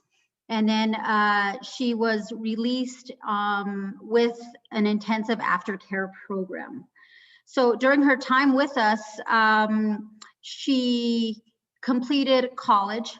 She went on to get her master's degree. And now she's doing really well. And as you can see the quote up there that Adolfo was presenting, she's really thankful for the program. But another story I would really like to share with you, and this is one that really just sticks with me every single day. This individual came into the program, again, on a possession of a controlled substance. This individual was using a cocktail of drugs every single day. It didn't matter what kind of drug it was, he was using it. Anywhere from cocaine to methamphetamine, narcotics, marijuana, mixed with alcohol. So he was a mess. He actually was in college at the time, but he wasn't attending any of his classes. And I just want to read a a letter to you that he wrote me, thanking us for what we do. And in the program, we have jurisdiction over individuals anywhere from 6 to 24 months. And this guy, I saw him every single day. I made him come see me every single day, just so that we wouldn't lose sight of him, or I didn't want to fail him, because he really was seeking out help, but he just didn't know how to get that help. So in his letter, he says, "I hope you and your family are doing well. I watched this Netflix movie called Heroin. It's about 3 women, a judge, firewoman, and a good Samaritan, who work to help save the lives of addicts in their community. I thought it was very touching and inspirational. It also made me think of you and how much you have helped me when I really needed it. I cannot thank you enough for working with me and not sending me to jail as a felon. I really appreciate you and how dedicated you are to your job and helping others. I will always be grateful for the many chances you gave me, and that led me to where I am today. I finished my bachelor's degree at UNM as an international relations in December. I moved to Morocco in February, where I am currently working and started a business with my father. I truly owe you my life. Thank you for everything." So those are really just 2 of the many people that we help in this program. Pre-prosecution, or PPD, is a program designated or designed for low-level felony offenders. We provide these offenders with essential services that address their underlying cause of criminal behavior. PPD is a positive tool that helps reduce incarceration and reduces future crime. While in the program, offenders must take responsibility for their actions to repair the harm that they have done. Most of our offenders are really sorry for what they have done, and they are really amenable to rehabilitation. They want the help. Nobody wants to be a felon. Nobody is happy with how their life has changed or has turned. But when we get them, they're ready to change that. They're ready to turn around their life around. When we supervise an individual, their supervision is tailored to the needs of each individual. And how this works is we have several levels of supervision. We can supervise somebody on intensive supervision, where they meet daily, and that's for somebody who, for example, is not employed. They are struggling with mental health issues or severe substance abuse issues. We make them get a job. They get into treatment on any level of need that they require. Sometimes we meet with them weekly, bi-weekly, and even monthly. We offer resources for individuals to gain gainful employment, higher education, a GED, and really our goal of the entire program is to have these individuals graduate the program and become active members and successful members of our community. So thank you.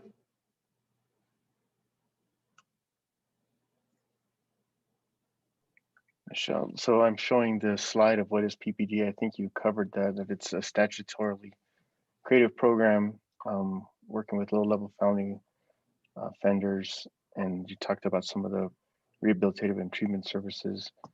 The next slide is who does PPD serve? Do you want to address that one, Michelle? Yes, I'm sorry, Adolfo, I'm having problems with my screen. PPD serves low-level felony offenders, and they are individuals that have very little or no criminal history. They are individuals who are amenable to treatment. The people that we do not accept into the program are individuals that have violent criminal history or the charge itself is a violent offense. The participants must have defense counsel in order to enter into the program. And the reason for that is because the individual must accept and admit to guilt. The only time that they are not or that they don't have to submit an admission of guilt is a first-time possession of a controlled substance charge.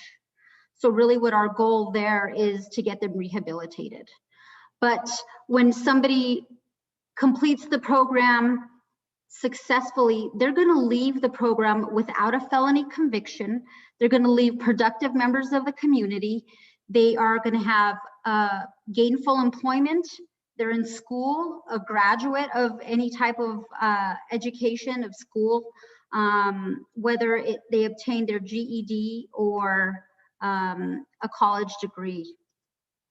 So that's really who our target audience is. And in this community, there are many people who can benefit from this program.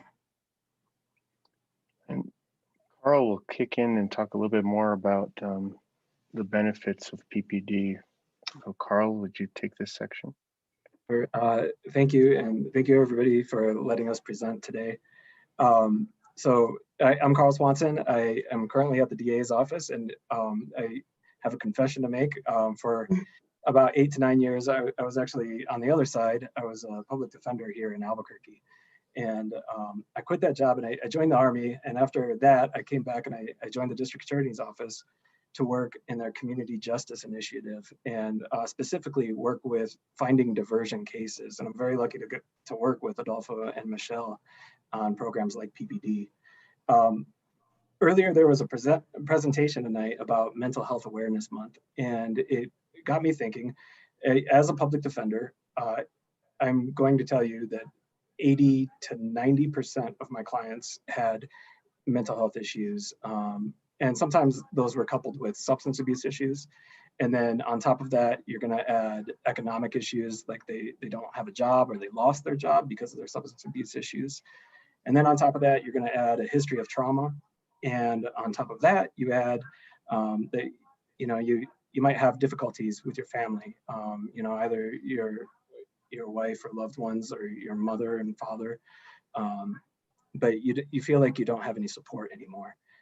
And for me and my clients, what PPD was an opportunity to turn your whole life around. And it was to start rebuilding everything that you had just lost because of mental health issues or substance abuse issues.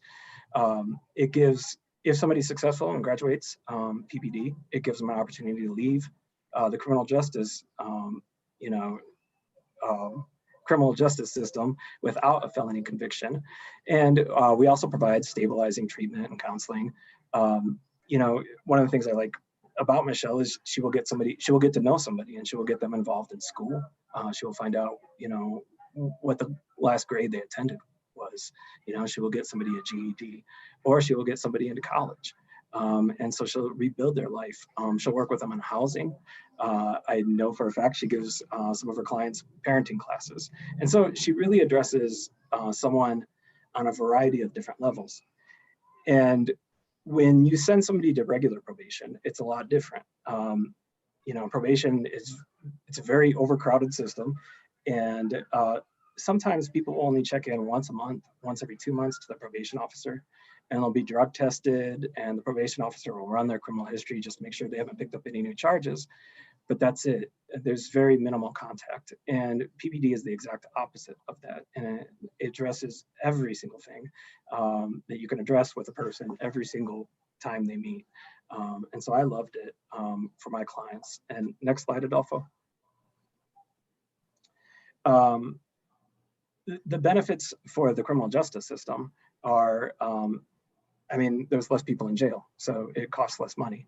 But not only that, there's less people in court, so it frees up courts, and it also, you know, frees up time at the district attorney's office and, you know, defense attorney's time for dealing with their more serious offenders, violent cases. And I think there's better outcomes, and that's and that kind of bleeds into the next slide as well. But when we have somebody graduate from PPD, it's not just a great outcome for them. I think it's a great outcome for everyone. I think that it helps the entire community. I think it helps their family, and it helps the victim. So Michelle Padilla actually collected $15,000 in restitution. I think that was last month. It was. Yeah, and I mean, I don't want to know where the client got the $15,000. I'm joking. Everything was legal, but I mean, it's a massive amount of restitution that we can return to the victim of a case, you know, and repair some of the harm from some of the crimes that happened. And you know, a lot of these, as Michelle has pointed out, are low-level, non-violent cases. And what happens when you send somebody, you know, with mental health issues and substance abuse issues on a low-level possession of controlled substance case? What happens when you send that person to prison and you get that person out of prison 2 years later? Is that person better off? And I'm going to argue certainly not. And when you send them to programs like PPD, you get a more stabilized individual. I mean, they've been through all this treatment. They now have a GED or a high school diploma, or they're in college. You know, I know people that have graduated PPD and have gone to become nurses. I mean, so these are high level people in our society. And I think PPD has been going on since the 1970s, I believe. That's correct. Yeah, so I mean, it's really touched a lot of people in Albuquerque and around the area. You know, it's touched their lives dramatically over 50 years now. And the last bullet point there is reduced future criminal activity. And that's just an obvious. If you help somebody deal with their substance abuse problems and you help them deal with their mental health issues, there's probably going to be less crimes in the future. And it's not just that, though, that these are, like we said, these are low-level, nonviolent cases. If we ignore those cases right now and we don't address those issues, the substance abuse issues get worse, the mental health issues get worse, and their criminal history gets worse. And you know, they pick up more charges, their habit gets worse, so they need more money to fuel their habit. And eventually they start to spiral down, and until, I'm not saying you can't reach them at that point and help them, but it certainly becomes a lot more challenging. And next slide. So the PPD program is underutilized. It's, and this goes right into the next slide. We have capacity at the DA's office for over 300 slots. And right now we have 73 active participants. And that was this month. Last month, I think we had 86. And so this is trending downwards. And it's not just the PPD program or the pre-prosecution diversion program. All diversion programs right now in the Albuquerque area are suffering. I help work with young adult court. I help in drug courts, and they are all suffering, and participation is going down. And so we need to find a way to increase this, or increase the amount of participants. And next slide. So unused capacity equals unrealized benefits, and that's just an obvious.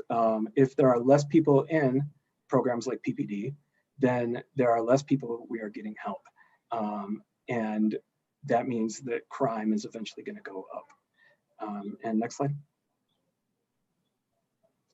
And this is right. I'll cover this one. And Carl talked about how we're seeing acceptance go down. As Michelle noted at the beginning, one of the requirements is that every person that participates in PPD must be represented by counsel. And so we've started to notice, one, our overall acceptance rates is too low, right? Here the light blue is good, right? So we're only getting acceptance of PPD offers at about 20%. but we notice a marked difference between when the individual is represented by public defenders versus when they're represented by private counsel.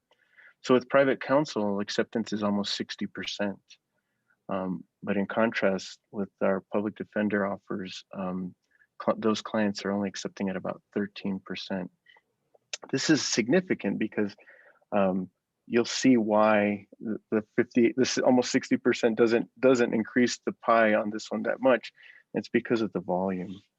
So this is looking at from April of last year to April of this year, offers that were made. The pinkish color are offers that were made to individuals who were represented by public defenders, and the purplish color are those individuals who were represented by private counsel. You can see here this is April of last year, you can see how COVID impacted all operations. When we started to get back into a more regular swing of things, this is August of last year, where we started to get more regularly back into making offers. But because of the volume of offers made to public defenders, it's really our relationship with them and those clients that will affect whether or not the program grows or doesn't grow.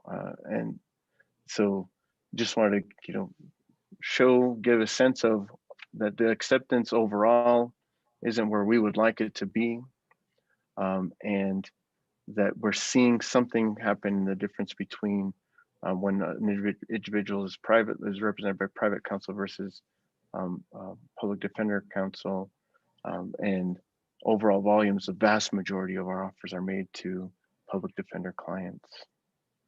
And Carl, get back to you to talk about some of the things we've done to overcome some of the obstacles. So claimed obstacles to the acceptance in a pre-prosecution diversion program.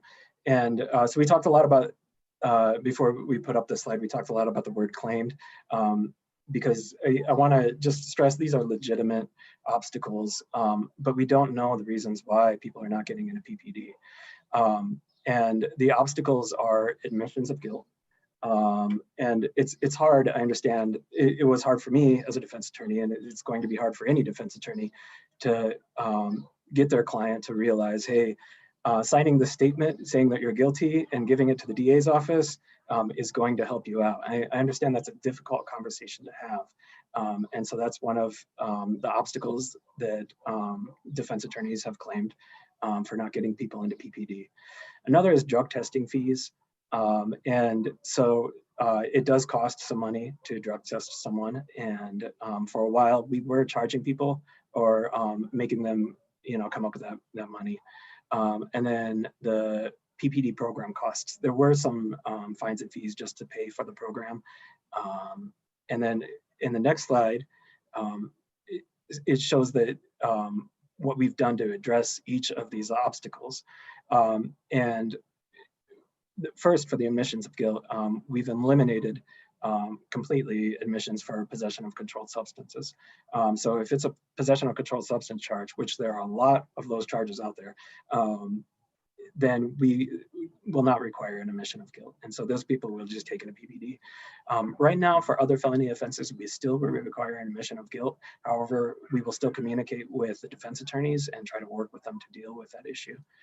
The second is drug testing fees. So we have addressed this issue by partnering with the city, and then recently the county, they have agreed to help fund to cover the costs of drug testing fees for each of the clients that we get into the program. And finally, we have waived the program costs for all public defender clients. And these are going to be people that are that do not have the money to pay for the program costs. So we have completely waived all costs for the program. And next slide. And Michelle, I think this one's you.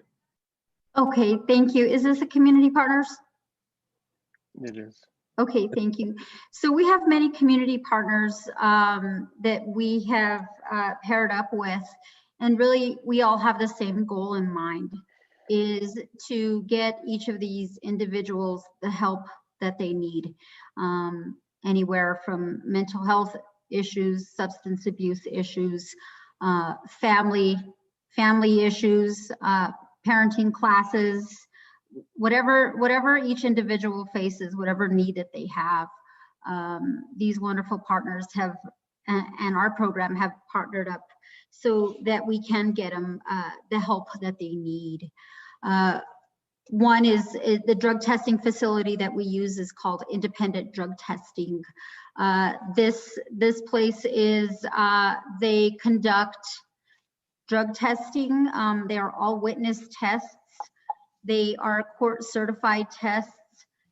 An individual is placed on a color schedule. They must call for their color each day. They will go for the drug test and will have the results the same day. And really the reasons that we use or order drug tests is so that we can monitor their drug use, and we hold defendants accountable in their sobriety. We've also partnered up with UNM Health Sciences Center, and they help provide mental health services for each individual. A lot of cases that we're seeing now, and a lot of individuals, what they're facing is stress, anxiety, PTSD. So we partnered up with many of the resources there at UNM. Also, like Carl had mentioned, we've partnered up with the county so that they can help fund some of those drug testing costs. And most recently, we partnered up with Wings for Life, and I'm not sure, I don't think it's on here, but it is part of the Reentry Resource Center, and they provide daily information on community resources, anywhere from employment opportunities, on-the-job training skills, how to write a resume, where to get a COVID shot, where an individual can get food boxes for themselves and their children, along with counseling. One of the biggest programs that we utilize is through the city of Albuquerque and the county. There is a voucher program where individuals who don't have Medicaid, don't have personal insurance, or those who are undocumented, this voucher program is designed for individuals who don't have any of those resources. So counseling is paid for up to 1 year, which is really great because, like I said earlier, we have jurisdiction over an individual anywhere from 6 to 24 months. And a lot of times a year is the amount of time that we see an individual. So it's great that they can get that counseling up to that year. Michelle, I'll jump in there because I think you heard from Carl talk about all the things we did to try to overcome the obstacles that are legitimate. And you see here the partnerships we're forging and the partnerships we forged to try to provide this network of services for individuals to support them. And so this is, I know, a blaring slide, right? That's bright yellow, but that despite addressing these obstacles, we're not seeing the acceptance rate grow in the way we want to see it grow. And we're trying, and so part of the reason why we use claimed is, as Carl noted, there may be other reasons that we are not touching when we're trying, we're trying to address the things we hear. We talked about the drug testing fees. We talked about the admissions. We talked about the other issues related with the program fees. So we're attempting to address the issues. We're attempting to create this network of resources to support folks. But again, light blue is good. We're not seeing the light blue grow to significant numbers. And that's what we're trying to do. We're trying to get that to grow. And I'll kick it over to Carl. Let me just say a little bit more. Again, same kind of slide, right? But again, this time we're looking at percent acceptance. You can see our COVID era. We bounced back out of COVID era, and the light blue are accepted. And we would love to see that growing, but we don't see the growth in that light blue zone. There's a month where we didn't have any accepted. And as we noted earlier, where we're seeing the acceptance in higher percentages is with private attorneys. So we are in conversation and dialogue with our partners over at the Public Defender's Office. Carl is because of his history, is an excellent liaison to be able to speak the language of both the prosecutor and the defense counsel. But we're really appreciate this body's interest in it, because we're really searching for ways of how do we grow this. And I'll kick it over to Carl because he'll talk about where we're wanting to go. Sure. And so right now we are making more offers than we have ever made before. More offers into the pre-prosecution program. And our goal is to double the number of active participants that we have this year. And so right now we're at 73. Right around 150, that's our goal. Realistically, I think we should even triple our numbers. I think we should honestly be around 210 with the kind of numbers, the offers that we're making. I believe we're making around 40, 50 offers a month right now. That's correct, Carl. Yeah. And Adolfo is right that we are, another thing that we are trying to do is communicate with the public defenders, and we'll meet with them and have discussions with them about how to increase participation in the program, because we understand that these are their clients that they're handing over to the DA's office to help deal with mental health issues and substance abuse issues. And we want that decision for them to be a no-brainer, and we want them to understand where we're coming from, and that we want to help their clients, that we're not out there to trick their clients or fool their clients or do anything with it in the admission.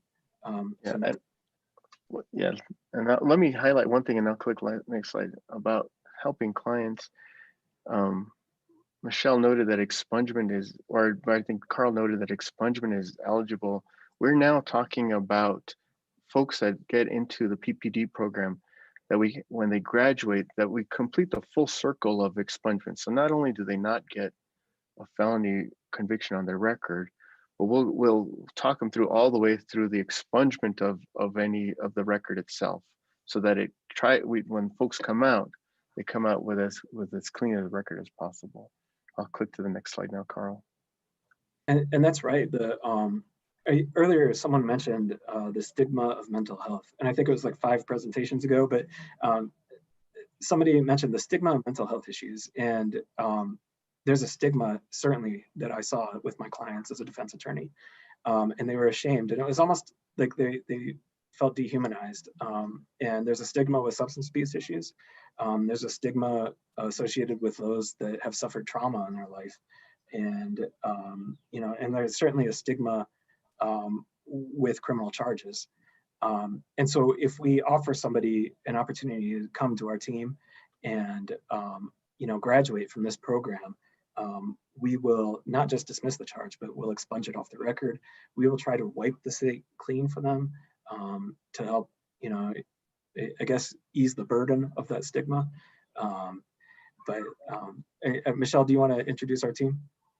Yes, we are a very small team within the DA's office.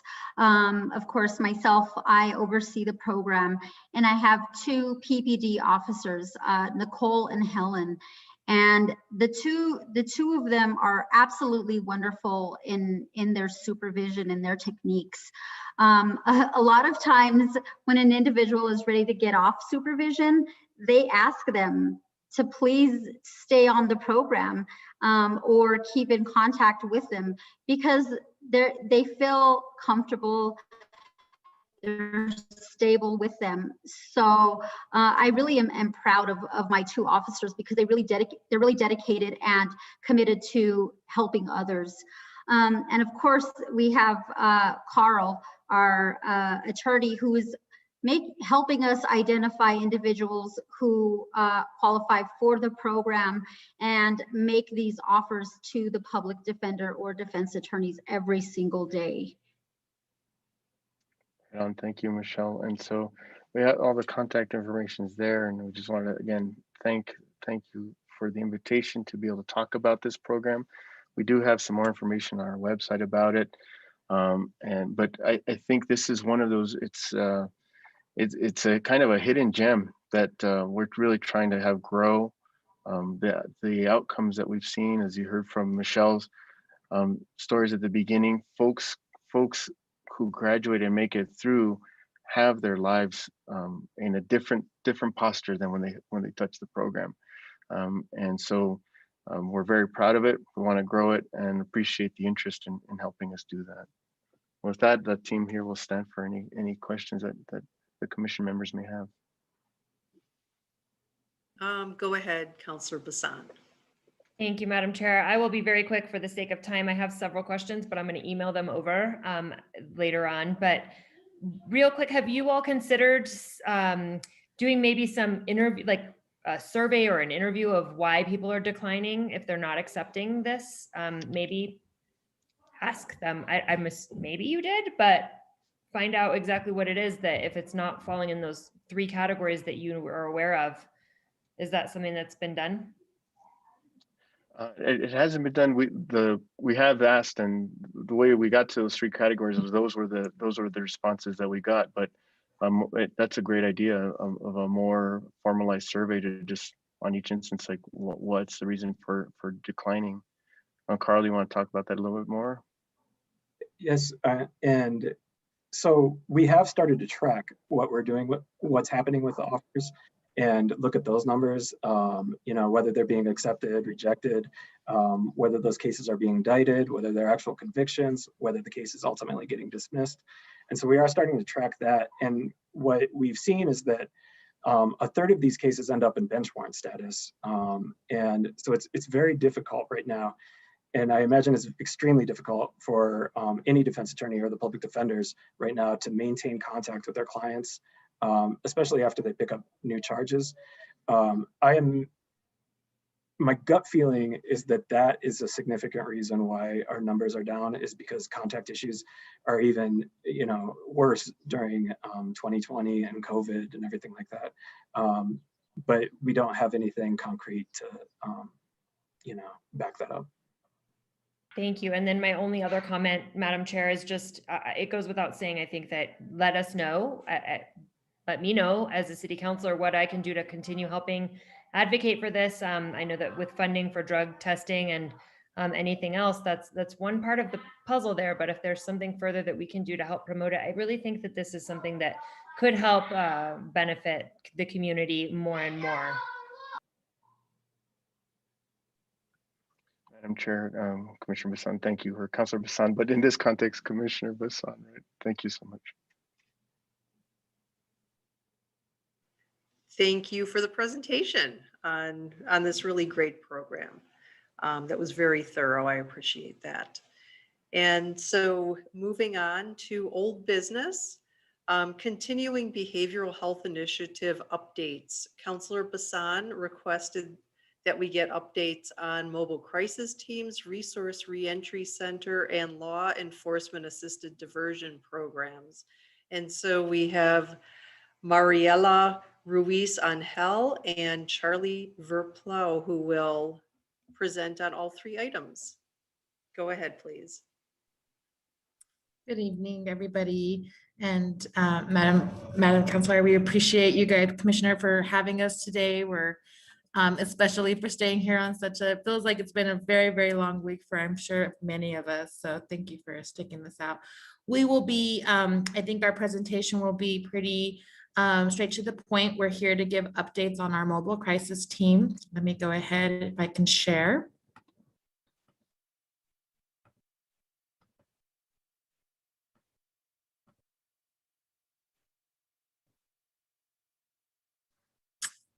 Can everybody see my screen? Great. So again, my name is Mariela Ruiz Angel, and I'm here representing, I'm the director for the Community Safety Department at City of Albuquerque, which is a third response to 911 calls that'll have underlying issues, calls regarding underlying issues of mental and behavioral health. And we also have Charlie from the county who will be also sharing this presentation with me. So again, we're here to give it a kind of an overview of the mobile crisis team. We're going to go over a little bit of how we've been doing oversight, some data around what we've been collecting and what we've been doing, and then successes and challenges that we've seen. So as you know, we've had a mobile crisis team referred to MCT, which is a co-response model with a licensed clinician and a police officer or a Bernalillo County Sheriff officer. And this has been a collaboration between the city and the county for probably the last 3 years. MCTs really go out to those high acuity mental behavioral health calls in which they're able to really de-escalate and really try to understand the situation on whether it needs, right, to have somebody be evaluated, or if the situation can be de-escalated and potentially get a safety plan into place instead. We have 6 teams, 4 that are under the police department and ACS, and then 2 that are under our Bernalillo County Sheriff's Department, and then 2 fire mobile crisis teams as well.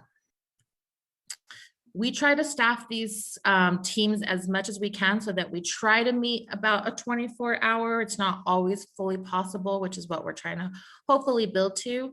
But you can see here that our clinicians, you know, with 6 individuals, were able to really hit Monday through Sunday, so 7 days a week. And we have some nights that we go until midnight and some nights that we go until about 11 o'clock. And then we start our shifts around 8 and 9.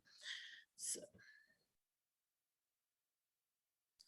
again, some of the oversight that we've been doing, right? Charlie has really been overseeing the mobile crisis team deployment from the county perspective, and myself and our clinical supervisor, as well as police, have been doing the oversight for our teams at the police department.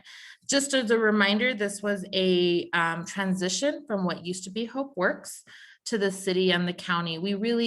We struggled really under Hope Works, although they're fantastic partners. Together with them, we really felt that this was going to be a better fit to bring in clinicians in-house so that we could really support them in a way that, one, financially, so that they would have the city benefits, but then also, and county benefits, but also that they would then really be closer to the kind of an internal team, and logistically, we felt it might be a good fit.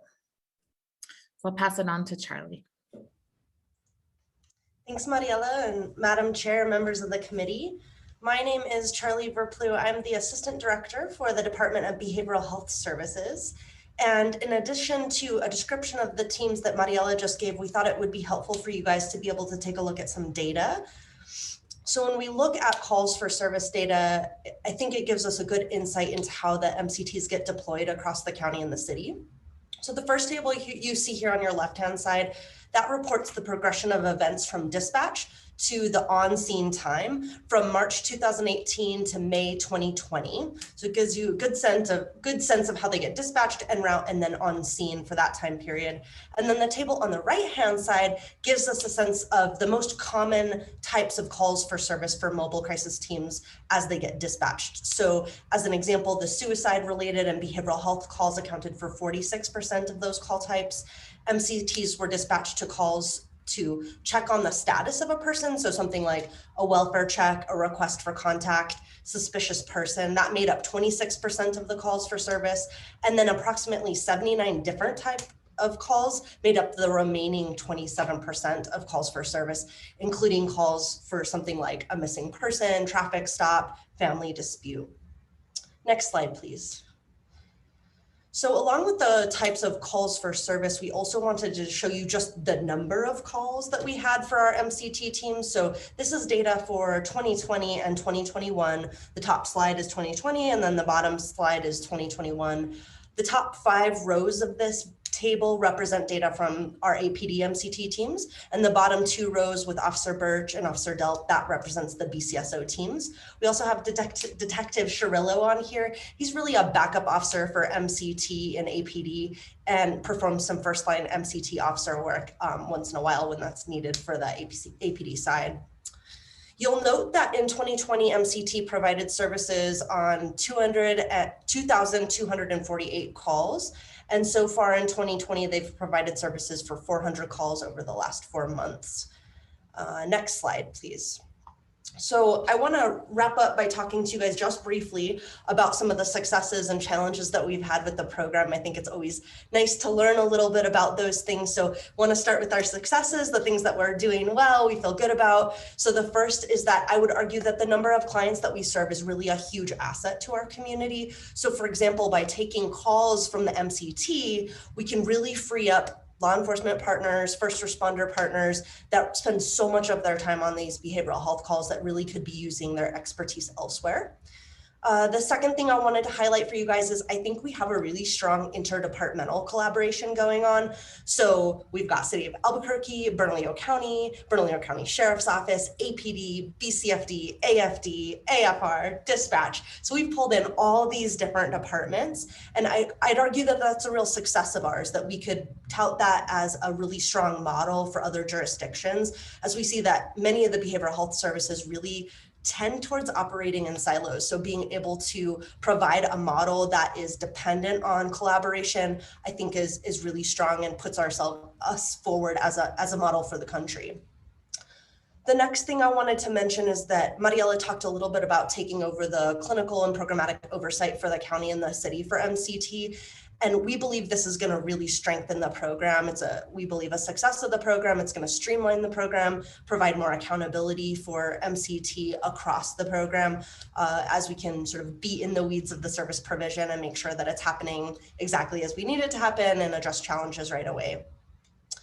Also wanted to mention that our MCT program has really garnered a lot of national and local interest. Just in the past month, we've discussed MCT on a Stepping Up webinar with about 200 participants in a webinar about responding to people in crisis. We presented for the state on their statewide calls for 988. We presented, we're speaking and presenting on a sprint that they're having that's jurisdictions across the country around alternative response programs, presented at MRAC, presented at CJCC and other community meetings. So we're really being able to put this forward as a strong model and feel really good about the work that we've done so far, and lots to grow and to work on as we move forward. The last thing that I'll mention is that development of training and vicarious trauma training, empathy fatigue training for staff of our mobile crisis teams is really important to both the city and the county, and something that we're going to continue to enhance and grow out as we move into the future. Next slide, please.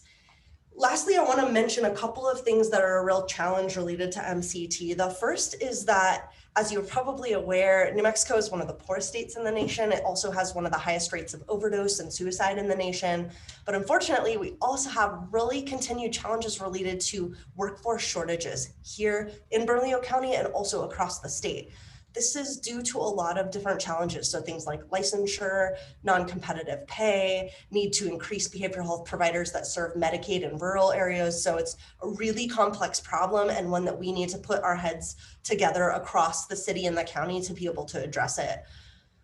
This has been a real challenge to pay providers competitively enough to keep them in a job that's difficult, high risk. You need to be in a car all day, dealing with clients that are in struggle. And so I think that's something that we're challenged to address, and also to communicate to clinicians about why this is so important and why this is such an interesting, important project to be working on in this time. The second challenge that I want to talk about is just that it's difficult sometimes to track the process of how calls come in through dispatch for our MCT team. So one of the challenges that we have is that our dispatch programs don't speak with each other very well. So sometimes if you're receiving a call in the city or the county, you need to pick up a phone rather than get all that information through the dispatch system. So that's been one thing that we've been challenged by. And then also ensuring that city dispatch is calling out county teams and county dispatch is calling out city teams. It's that challenge of really feeling good about our interdepartmental collaboration, and then also the challenges that have come along with that process. Continual education is really important for information to be put out to law enforcement field units about what MCT is, how it works, how to refer, when they can call out, things like that. So that's something that we continue to work on and grow with. And then the last thing that I'll mention here is just next steps. So we are building out capacity and support with the new community safety department. I actually say we, but it's really Mariela. So she's in charge of that effort. I'm here to watch and support her, and very excited about the Albuquerque Community Safety Department. Been really amazing to watch them grow and develop, and excited for them to go live. There'll be a lot of capacity development, building in the next few months, and then really developing relationship between ACS and the Department of Behavioral Health Services, the services we have, making sure that we understand who the other services are and that we can refer back and forth to each other. The second idea here is just really about leveraging programs and training from Bernalillo County. So we have a training and education program, as many of you may be aware of, and that can provide some really robust trainings across the county. Want to make sure to leverage those for MCT and MCT clinicians who might be able to, for example, take some training in motivational interviewing and brush up on their skills related to engagement with clients in effective ways, right? And then the last piece here is really about data, right? Transparency of data is super important. Being able to pull, report on, think about data provision related to the MCT teams is so important. And it's something that we present on these teams a lot in a lot of different areas, really wanting to make sure that we come forward and talk about what the data is related to those services, and you know, what are the challenges that are coming up in the data, who are we serving, who can we serve better, things like that. So really excited about these teams, feel like they're coming out really strong, really excited about the collaboration with the city on this project. And I think that's the end of our presentation on MCT, so we can stand for any questions that you guys might have on it. Charlie. I just want to say, I think it was Sarita Nair who originated this here. So is that accurate? I think Charlie might. I mean, Charlie, you were here during the beginning, and Ellen Braden, who I know is on the line somewhere, that I saw her name, were one of the first, I think, who had really started to have these conversations back when we had put it out to Hope Works. Okay. And it's been a fantastic program. You know, we've definitely, it's definitely not a cheap one because clinicians are very expensive, but man, the clinicians that we have are just fantastic, and they're just really amazing in what they do, and being able to work with families and doing follow-up, and really making sure that families are feeling safe, and that they have plans going forward whenever, you know, a lot of times it's their child or their loved one that they're dealing with. So we've been really fortunate to have the clinicians that we have. We're looking for 2 more. So if you guys know of anybody, and then we're really trying to kind of evaluate the program as we're growing. It's been a very long time since we've been fully staffed. And as we start to get to that point, there will be, right, we want to definitely start to measure capacity, measure, right, understanding of how long some of these calls are taking. When people are available, do we need to start thinking about staffing through that 24 hours? So we're definitely wanting to grow the program.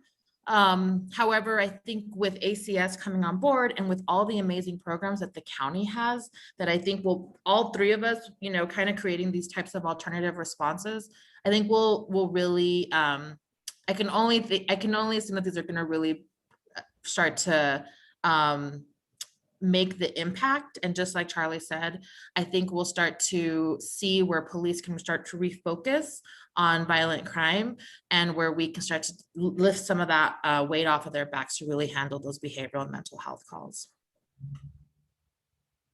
Great. And so I hope if anybody's listening out there, send some clinicians over. We need them. And so do you want to move on to RRC? Sure, happy to. Thanks, Mariela, again for your support on that presentation. Again, I'm Charlie Verplu, again, the Assistant Director for the Department of Behavioral Health Services, and I'm here to give some updates on a couple of programs, and then I'll, in the end, give you a little bit of updates about some of our department in the place of our Director, Margarita Chavez Sanchez. So the first update that I have for you is about the RRC. So got some great news for you guys tonight that the RRC is returned to regular operation times and hours. So it's open 24/7 and at full capacity. Additionally, our transition planning team has been allowed to re-enter MDC and do in-person assessment, and services have been reinstated there. So that was a challenge during the pandemic, as many of you all know. Really glad to have those teams back up and running and giving their traditional service plan that they had been giving prior to the pandemic. They're also allowing transports into the secured lot, as well as, which has really increased the traffic into the RRC and takes us back to how we were services prior to that public health emergency. It seems like a small change and something that's really important, right? Gives a great deal of support to those clients that are being released out of the MDC and need to be connected directly to that RRC. So I want to make sure that that process is happening correctly. They're being connected to case managers correctly. The RRC also, and I just want to mention this, is in partnership with the CJCC High Frequency Utilizer Group. So the CJCC has many subcommittees. You're probably familiar with that. And that subcommittee is developing out a data sharing MOU and an ROI tracking system to be utilized by the city and by county agencies and community agencies alike. So both that MOU and the ROI are developed to reduce the duplication of efforts and to allow for case coordination across services in an effort to decrease that utilization of high cost, high acuity services like the emergency room and jail. So really excited about those changes to the RRC. I know there's been some community concern about having to limit some of those hours related to the pandemic. So we're excited to be back and up and running. The second update that you guys asked for was an update on our LEAD program. So our LEAD program is going really great. We've increased our amount of referrals to LEAD over the past couple of months due to some changes in the LEAD program. So increased law enforcement trainings, continued community outreach are things we're really focused on. The goal of this expansion is to expand referrals to the LEAD program by increasing support from law enforcement through training and collaboration to educate law enforcement and the community. Number two, to expand referrals to community partners. So social referral program that we refer to as Let Everybody Advance with Dignity. This is an effort that's going across the nation. It's really expanding that process to address the same target population, but allow them to come in through different referral sources, not just through law enforcement.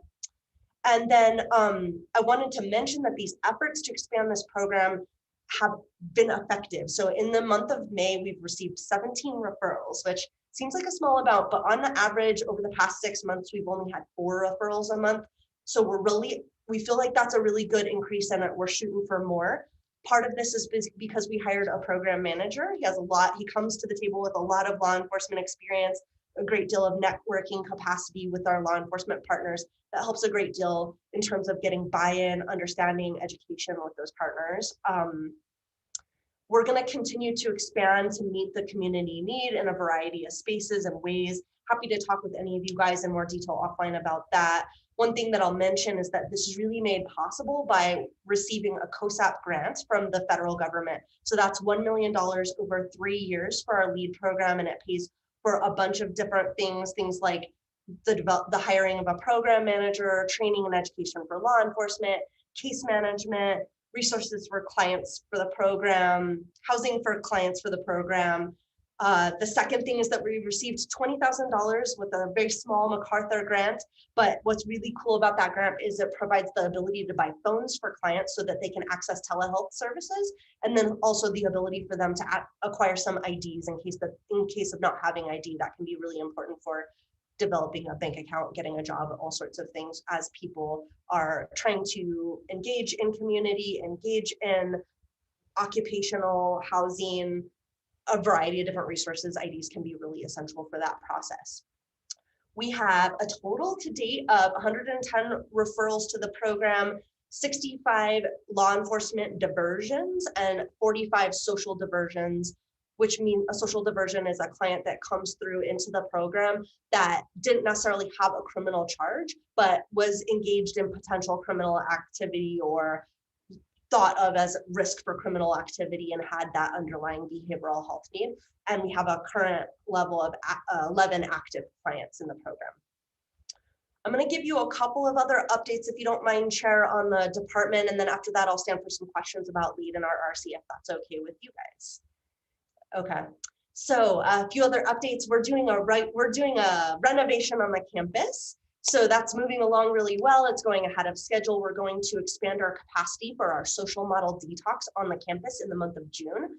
Additional renovation services will include an observation assessment unit, an outpatient clinic, a living room model program, and a new training facility. So really excited about that. Think of the campus as really a continuum of care for behavioral health services all in one space. And it's really helpful to have that outpatient clinic as an example for that. The second thing I'll mention to you guys, just as a plug, something that I'm working on a lot, is that we've deployed our newest behavioral health initiative program, which is our community engagement teams. So our CET teams are peer-to-peer teams, pre and post-crisis, for clients engaging in clients in their own community. So anyone can request a CET and they'll be engaged with a peer within 24 hours. They accept referrals 24 hours a day, 7 days a week, and assist in those clients to help them stabilize and de-escalate from crisis. I'm going to drop the number and the email into the chat, and I can also share both our flyer for our CET program and our LEAD program if you guys are interested in those things.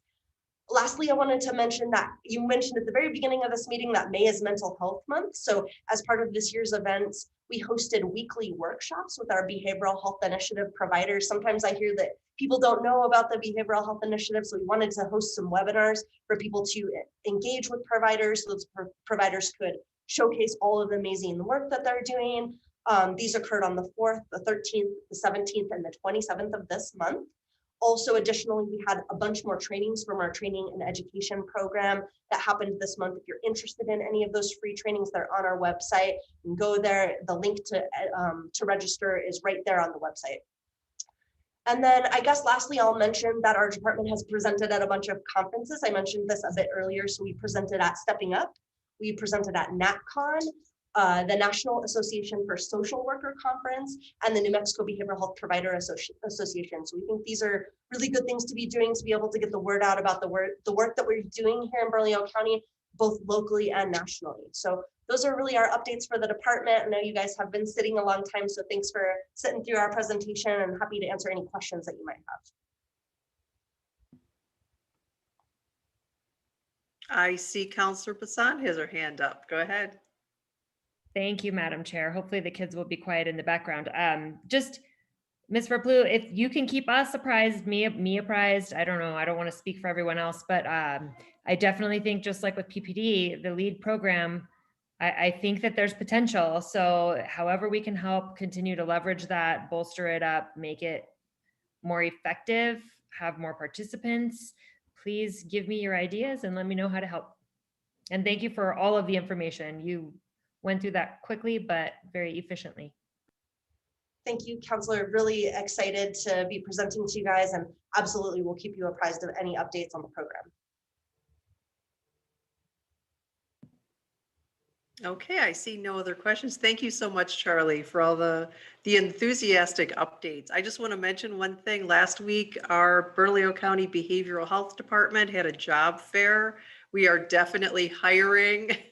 So I just want to put that message out again at all levels, licensed, unlicensed, at all levels. So we've got jobs, spread the word. Mental health jobs are the best. So thank you. And moving on, Julianne, are there any subcommittee members present to speak? Madam Chair, there are none present. Thank you. Okay, thank you. Are there any other business items that need to be discussed? I'm betting not. So in that case, I will just let you know that our next ABCGC plus APS meeting will be Thursday, June 24th, 2021 at 5 p.m. via Zoom. And if there's no other business, this meeting is adjourned. So have a good night, everybody.